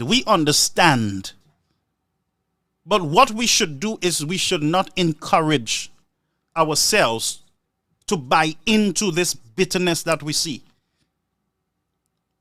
We should never do that. Don't get yourself deep into this thing. And for those on the United Workers' Party side, stop hating each other because one supports Chasney, the other one don't. People are entitled to that. Do you forget that there's a democracy in your party? When the convention is called, for those of you who don't know and you are being misled, when persons go there, delegates, there's a system in place where persons put forward their names as a candidate for leader. Yes, you can say, look, I support Mr. Chasney, look, I support, and I would put my name in it just to cause confusion. I'm just playing. But you can decide who you want to lead you. At the end of the day, it is still the United Workers' Party. Yes, I know the difficulty now is that you have persons that you believe they are causing some serious problems and confusion in the party. The Constitution and the Convention will take care of that. You just need to, and listen to me, I am asking the United Workers' Party, and any one of you who have authority, you're in the party, please send this message and send it over to the press release officer. You know who I'm talking about. Send this message to the press release officer of the underground party. So you have one party up there and you have the underground. The underground has a release agent. Here's what you do. send this to the release agent. I would love that the United Workers' Party have observers in the next convention. Yeah, to maintain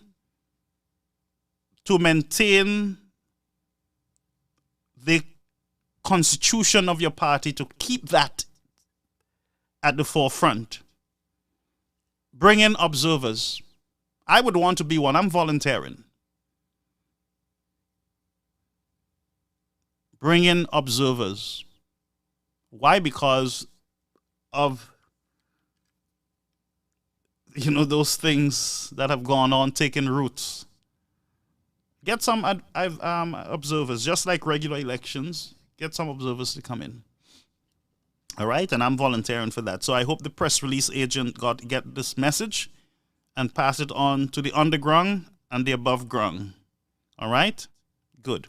But folks, I said I was not going to be here for long, but you guys need to hang in there. I would love to tell you that things will get better, but based on the word of God that I study, things will get worse. You're going to have the rising sea levels. You're going to have, disasters that you have never seen before. You're going to have a lot of killing because the hearts of man have become cold. When you can pray for someone to die, that's a cold heart. When you can pray for someone to go to jail because you don't like them, that's a cold heart. When you as a speaker can plot against an opposition leader and you do your best to silence him, then it's a cold heart. And that's the truth. All right? So that in itself, as you approach closer and closer to the coming of Christ, you are going to have these type of things in your society. Hatred, bitterness, I see it. I had a dream about, and let me say this also as I'm speaking, I must say this publicly. I had a dream about my coffee friend. I don't really call her name like that if you observe me well, but I have nothing against her. But I had a dream about her. And I hope that her friends or somebody who is here who speaks to her can let her know that I am not at war with her. Now, I can't see her posting. I can't hear her because I was blocked. So I don't see her on anything. I don't know. I don't see anything at all from her. All right? But I had a dream. The Lord showed me a dream. And some of you, maybe some of you can confirm what I'm saying here. It seems like she's living not on a plane, not on the flat, but she's living on a little elevated place, at an elevated place. And she has a view or something. Nobody told me this is my dream. But she's not living on a plane, on a flat. She's living on an elevated area. I saw that in my dream. I want to warn her that the people who are around her, they are not her friends. This is my dream. There's a snake in her group. And I'm saying this because she's a human being and she too needs to be protected. There is a snake. There is a snake in her midst. And I will say to her, tout kau pa bon. And don't take this lightly. It is the truth. But you have a good heart. But your circle, you have a snake that will destroy you. And that's all I will say to you. I know you do not consider yourself to be my friend, but I'm not your enemy. But I hope someone can say this in peace to you. I hope, and some of you do some nasty things, you carry information false, you carry the wrong information, or you carry the right information the wrong way. And you're going to say to her, oh, he there talking about you. He there talking about you. That's what you're going to do. You're not going to say to them that he comes in peace. And he has a dream. That dream bothered me from Friday and Saturday. It's the truth. That dream bothered me. So in her circle, there's a snake that will bring her to her knees if she do not get out of that circle. And that's all I can say to her. And I want to add to this, righteousness exalts any community. Right doing. And God is not the author of confusion. He is never the author of confusion. All right? So that's all I can say. And I would say here on my platform, I don't hate her. I enjoyed, and the hypocrisy, man, is pouring, you know. I enjoyed her program. That's the truth. I enjoy them. I used to look forward in seeing them. And the truth is, I miss viewing her programs before everything fall down. I really do, because it was part of me. That's all I used to listen to, you know. And so I just want to say that I come in peace and not in war. Amen. Now some of you will say, ipabo, papa lali, ipabo, makonha. Mageto konha. I have the love of God in my heart towards all people. And I wish all people well. As I said, there's some that you really got to dust your feet on and move on. Full stop. All right? So I don't hate. I'm not a hater. I'm not here to hate anybody. And the other thing is this, I'll tell you folks, as we're talking openly, I will never just go out to destroy anybody. You can do a lot to me, you know. But when my cup is full and running over, then I speak up. And then I'm finished with it. But that's how we all should be. All right? So me and you don't have to divorce because we have an argument. Why? Why do we have to divorce? If you were my friend before, we had a problem. Now we have a problem. You're walking around telling everybody how bad I am. I'm the worst thing, but we were together all the time.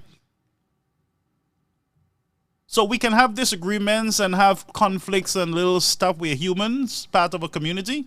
But we need to come back together as quickly as possible. My other advice is when you have something with somebody, don't bring other people in it. Some of you like to talk too much. If you have a problem with your best friend, you want to tell your little side chick or your little standby friend. That's what you have some of them as, standby friend. When you and the real friend not talking, the standby friend comes in, take that place, and you and the standby friend assassinate your best friend. That's not good. That's not good. You hear me? That's not good. Many of you, I know some of you, I know Rachel. Let me go to the live before I go. Let me see how many of you that I know on this thing. Now, some of the names I wouldn't get it right away, but I'm just trying to see those that stand out quickly. Rachel Smith. I know Rachel from Dennery. All right? Rachel is a good person, wonderful woman. Mother is very quiet. All right? Me pa jek Rachel. Rachel will tell you fast and quick when you do something to her and it's not right.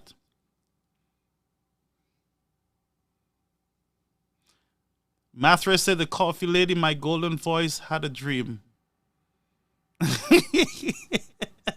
Why you call me your golden voice? Mathre, why you call me your golden voice? I'm not a golden voice. But yes, you make me sound like Martin Luther. I had a dream. No, but I do have dreams. The Lord showed me things. And most of the times, they're right. They're not wrong. Like my England trip, the Lord showed me that 6 months ago that I would be in England. But my confusion is that I thought the Lord was saying to me that I had to move to England. I did not know that I had to go there for ephemeral service. All right? Bibiana, if that is Bibiana from that group over there, then I know Bibiana. All right? Lucy. Bibi, listen to me, that's my little friend there. All right? Martin Francis. Uh-huh. Natasha. Natasha, howdy.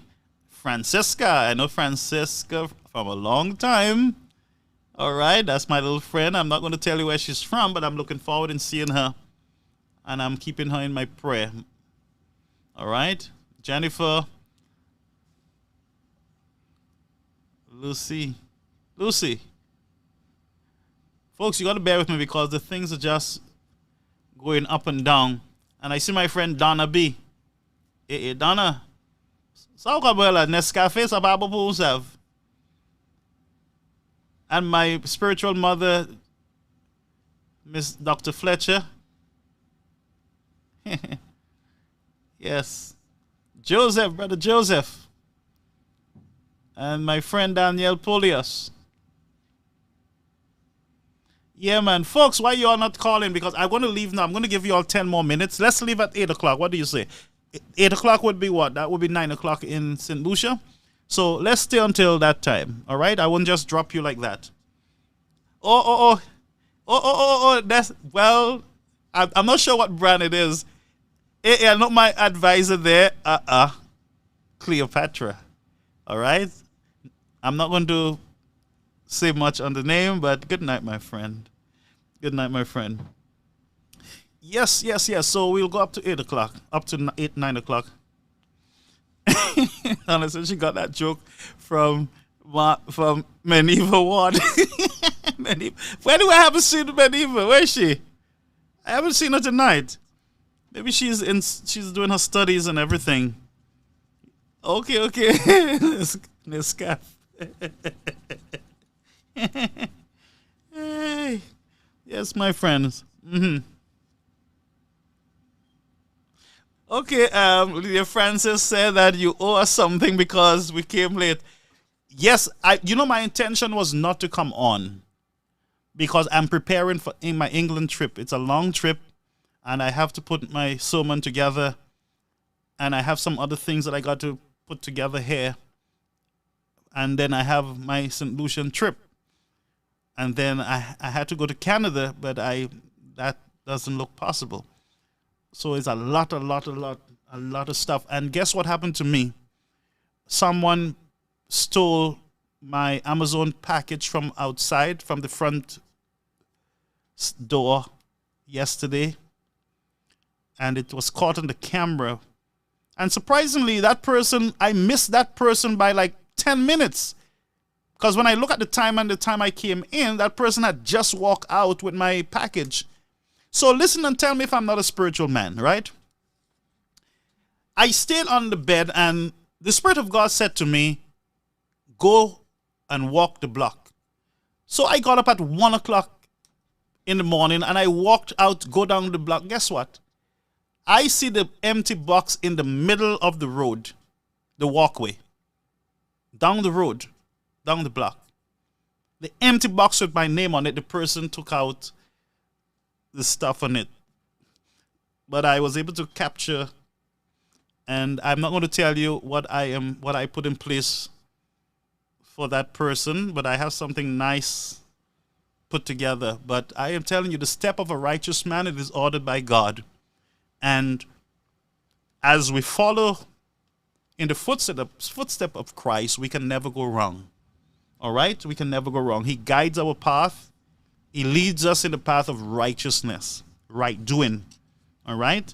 So some of us need to start doing some right doing for us to release some of those generational curses that we have. We need to start doing good to get rid of some of those demons in our hearts, the spiritual darkness, that gross darkness that covers the human heart. We need to start doing good, and you will see the transformation, in your life. Stop thinking negatively. Start believing. Start thinking positively. And remember this one thing, that you can do all things through Christ who give you strength. Everything you can do. Now, we closing at 8, but let me give you another story. When I came to the United States, got to the United States, I'm not sure if it's 2005 or 7 or so. I went with some friend at a lady's house. I think they were doing some work there. And the lady said, "Oh, I need an electrician to install a fan." So when I asked them how much money, because I'm new here, I said, "How much money they normally?" And I find out that I can make $300. I told the woman, I can do it. She wanted a fan in the ceiling. Reverend, the following day I went to Home Depot, got a do-it-yourself electric book, and I went up in that ceiling and installed that fan and walked away with $300. I'm just saying to you that you can do all things. You have a brain. You can reason. You can think. But sometimes hatred and bitterness clouds our minds from us seeing our full potential. But God wants you to be at the highest.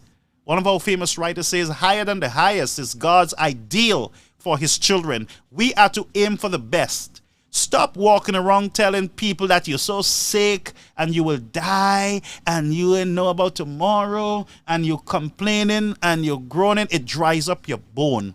Start speaking some positive things in your spirit. Just say to yourself, I can do all things through Christ. I can do all things through Christ. Brethren, at this house, the heating system, I repaired, listen to me, I brought in, I can give you stories, and I'm a storyteller. This heating system, it malfunctioned some time ago, last year. During winter, just breakdown, left us in the cold.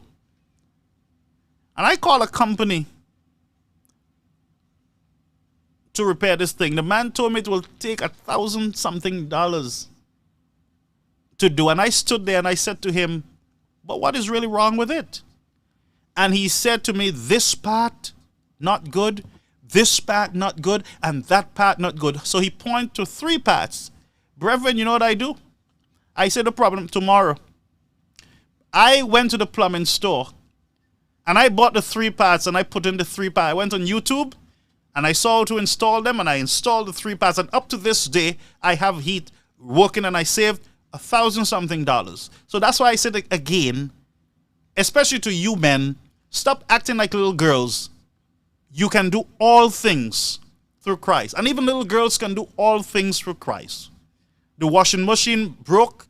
I just went online and figured out what will cause this thing not to spin. Found out a little sensor, I bought the little sensor, installed it, and bam!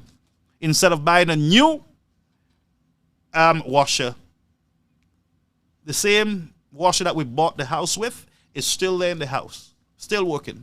Because now repaired denye bagay. Uchekli, I'm not acting like Americans, throw everything in the garbage. I go down the road by my house, I pick up flat screen televisions, and guess what? They throw it out because they figure it not working. I bring it home and bam, I have it using right now. It's right over there. I can't show you it. But one of these days I take a picture, big television right on the wall there. By the road, by the street, on the street. So we got to think positive and allow God's Spirit to lead us. Lead us. And again, let us stop being snakes. Too many of us are acting like snakes. Once we don't have a way, we're ready to throw people under the bus and to assassinate people's character, spread all kind of rumors and lies on people. Of course, that's what we do. But we got to change. You got to be a community. Be a community. Come together. I know I've given you a word salad here, but it's important. Somebody's hearing me. Somebody's listening to me. Think positive. Before you go to bed, always have positive thoughts. God is still on the throne. He's still working out on your behalf. He's still petitioning on behalf of your sins. And he says, though your sins be as scarlet, I will make them as white as snow. So don't be afraid. Don't be afraid of tomorrow. All right? Walk in God's favor. Martin Francis said, well, let's see if you can repair St. Lucia's politics. Politicians. I like that one. That too I can fix. Because very soon, next year, I have a massive announcement to make. God's willing, next year, I have a big announcement to make. So, Miss Martin, by the grace of God, we will have a breed of leaders who are spiritual, who love the Lord, love their country, and would want to do right by the people. It is time for us to get spiritual church people in politics. When I say in politics, in government. Clean. That will petition on behalf of the poor and the needy. That will petition on behalf of the youth, will stand in the gap for downtrodden, those without monies. That people who lose their lands and goes to jail because they don't have a good lawyer. Yes, we need more spiritual people. We don't need more bandits. And that's the truth. You don't need more bandits. Who is that? Vidal is asking me if I'm running for Denry South seat. Okay, before I go, let's do something here. Vidal, I don't know what's on your mind. I don't know what you're thinking. But let me ask you a question, folks. Those of you who are here. Now, I know that they're going to send this to my friend, the underground PRO, but I'm going to do it still. Let me see those of you who think that I would be good running for a seat. I didn't say anything. Please. I didn't say anything. I'm just asking you. Listen to me again. I'm just asking you because somebody said he's running for Denry seat. So don't call my name. Why me? Pakri namwe. So I see Vidal said me. St. Rose said me. Oh my God. Brethren, be careful because I might have to listen to you. Hold. This thing is serious tonight. Why don't you all put a petition together and send it to me? All of you, sign a petition and send it to me. What I will do, I'll pray on it, put olive oil in it, pray on it, send it to my spiritual mother, let her pray on it, and then we will make a big announcement. Let me see here. Let me just go back.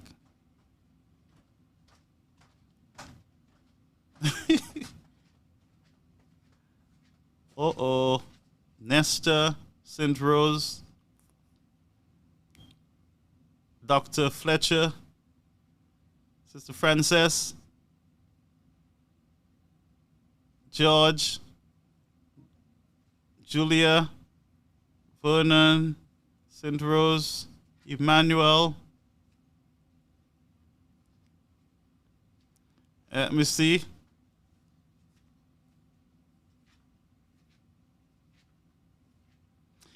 Yes, my friend Cleopatra, we will get to that just now. Appreciate that. Mathray, hope so. Elmona, yes. Said you said you have a big announcement. Vidal, me. St. Rose, I want. Remy, yes. Jackie, yes. Master says she wanted TV. Get one for me by the road and fix it and post it. One thing, when I fix that TV, you would not see NBC and you wouldn't see some of those television networks in your country because not block your den. Matthew, me, Lucy, Mona, Henry, Joseph. Ooh, Papa. Julia. Miranda said Denry South needs a bulldog. Not sure about you yet. Okay. Martin said, no, please don't. No. Where my liver came from? Where my SWAT came from? I don't understand. I think you have a tracking device on me because you came just in time to help peddle what these people are doing here to me. She said, I do.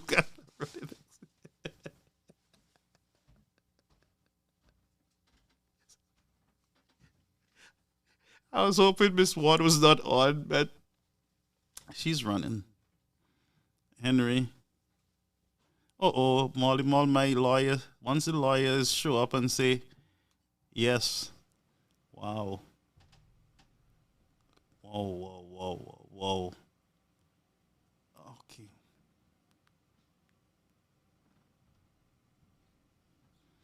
I know Miranda is true.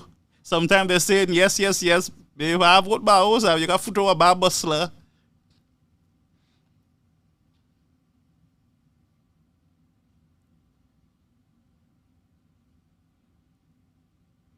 Yes.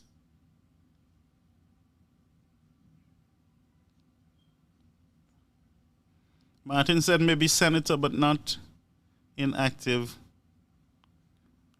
Henry Filbert. My mom support me. Yes, you can be the spiritual advisor like Daniel. And that is true, you know, Joseph. This is what I believe the United Workers' Party, yes, the Lord is going to bring them back into power. And the Lord I've already seen it.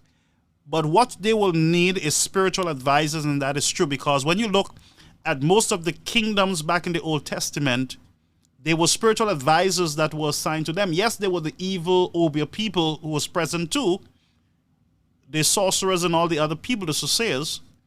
But you also had spiritual leaders that were assigned, were sent on special mission, either to warn them or to encourage them to do right by the people, social justice, and those things. You are so right, Joseph. They need to have these advisors in the cabinets. Before cabinet meeting, they need to have these, they need to have their devotion. Even in the house, I believe they should have some level of devotion before they go on with the business of the government. But I'm not sure how many of them would want that.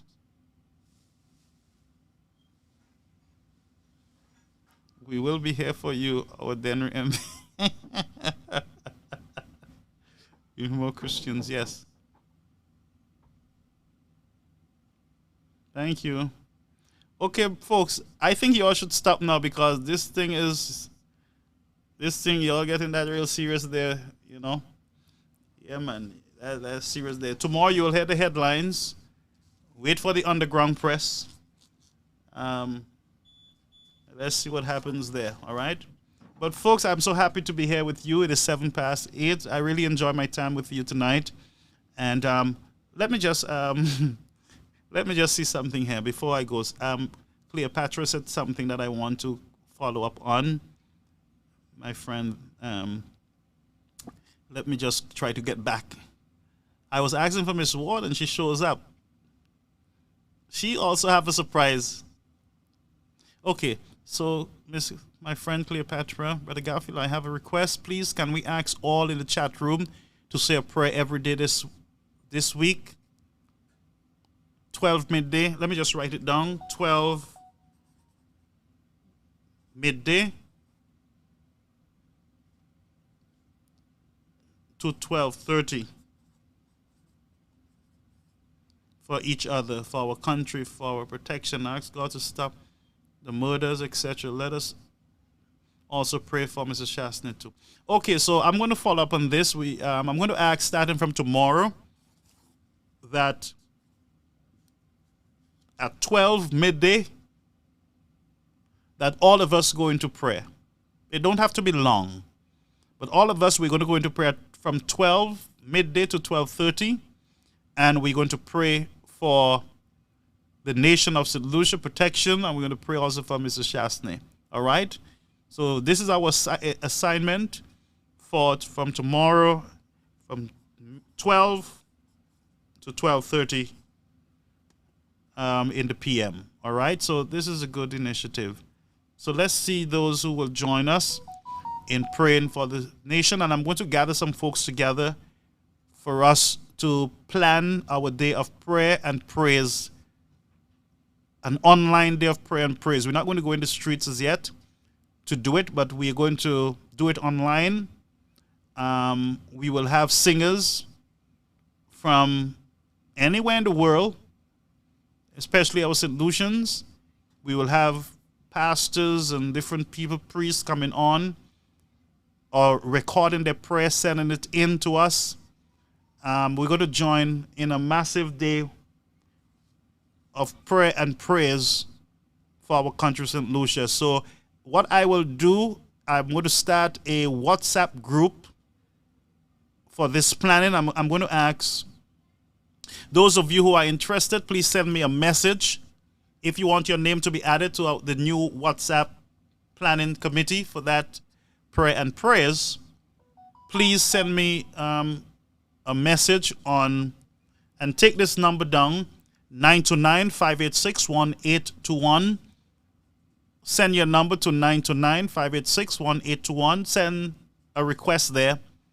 Just let me know that you want to be part of the committee. 929-586-1821. We're going to plan a massive day of prayer and praise, and what we will do, I will get maybe Miss Cleopatra and my mom, Dr. Fletcher, and Molly to chair and to help as much as we can. We will have one of the biggest prayer and praise that St. Lucia have ever seen, and we're going to trust God and watch something happen. During that time, I believe that we should do a collection for the needy poor.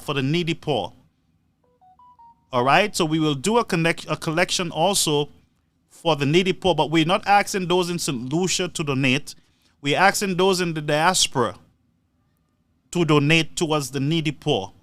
All right, as I said, I have Pampers. We have hundreds of Pampers and supplies here that we're getting ready to ship to St. Lucia for the senior citizens and for those who are most vulnerable. So please join with us, 929-586-1821, as we plan for our day of prayer and praise.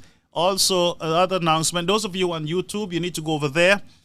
We have hit our 300 milestone. We are now at 301.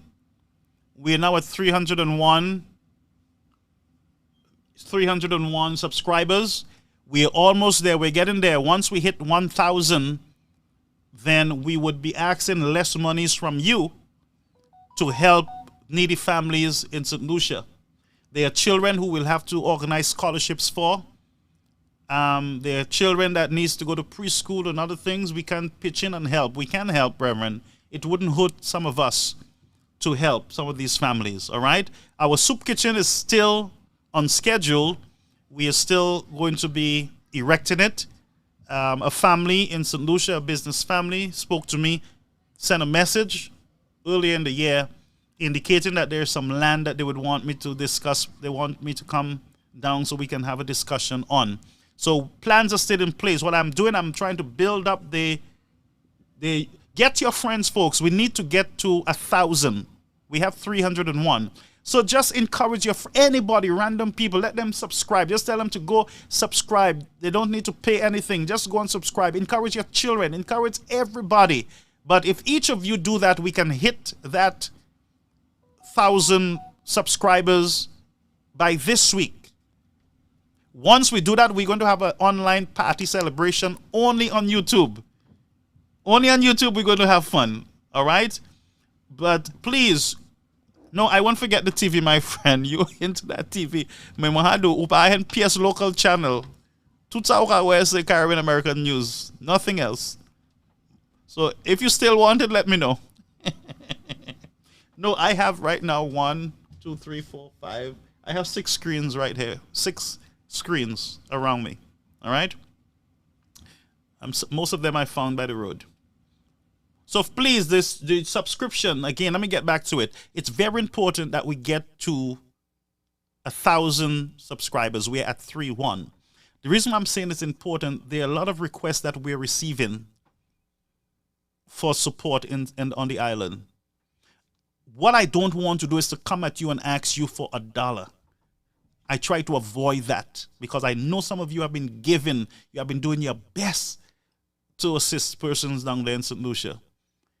So what I want to do is to be able to have an income stream through YouTube. Once we hit 1,000, then they will start supplying us with ads, and we'll be able to get the income that we need. Some income, not a lot, but we'll start small, some income, so we can send every month.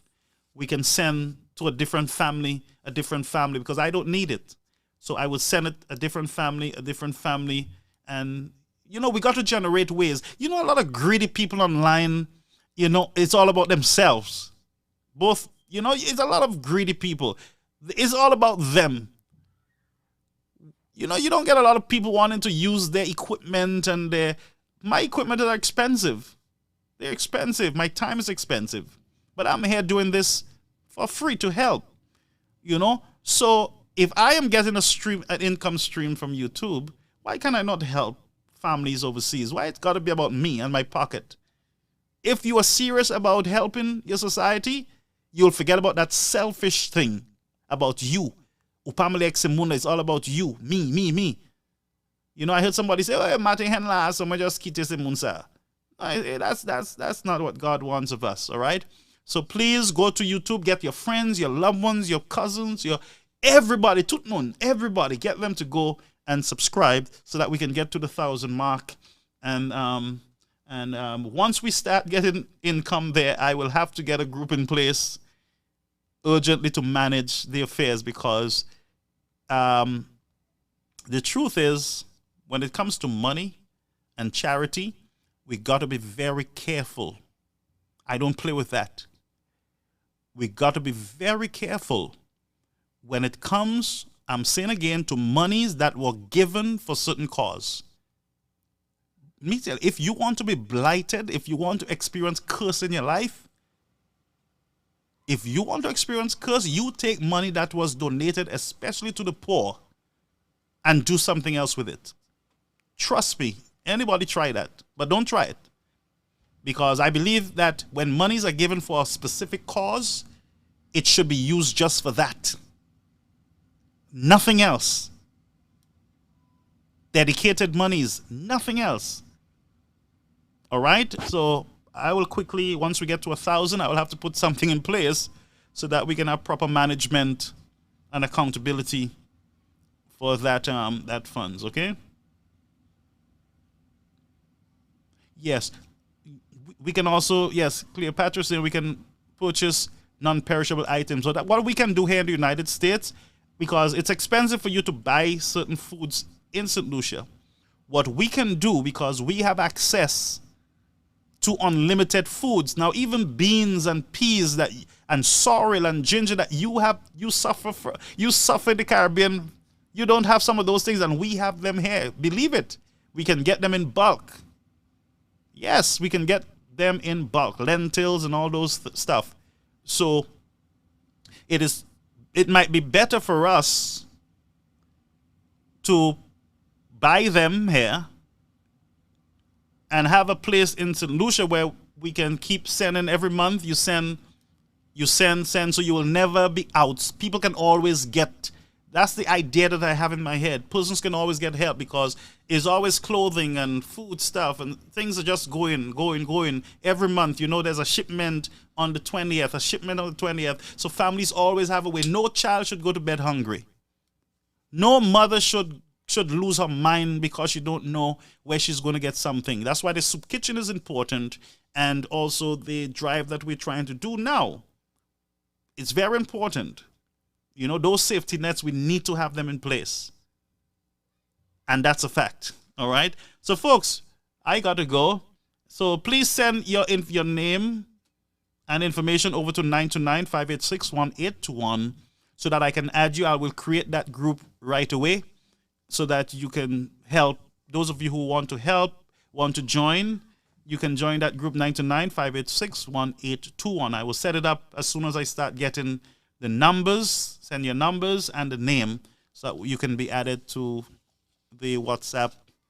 And if you if you want to be there but you don't like the notifications, you can turn off notifications so that you know it will not disturb you. All right?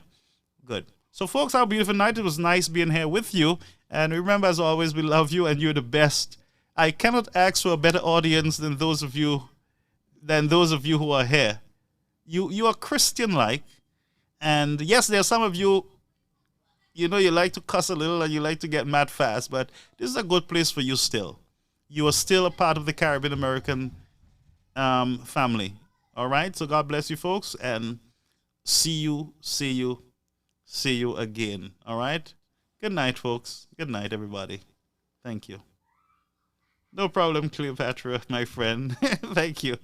God bless. We'll work together to get it done.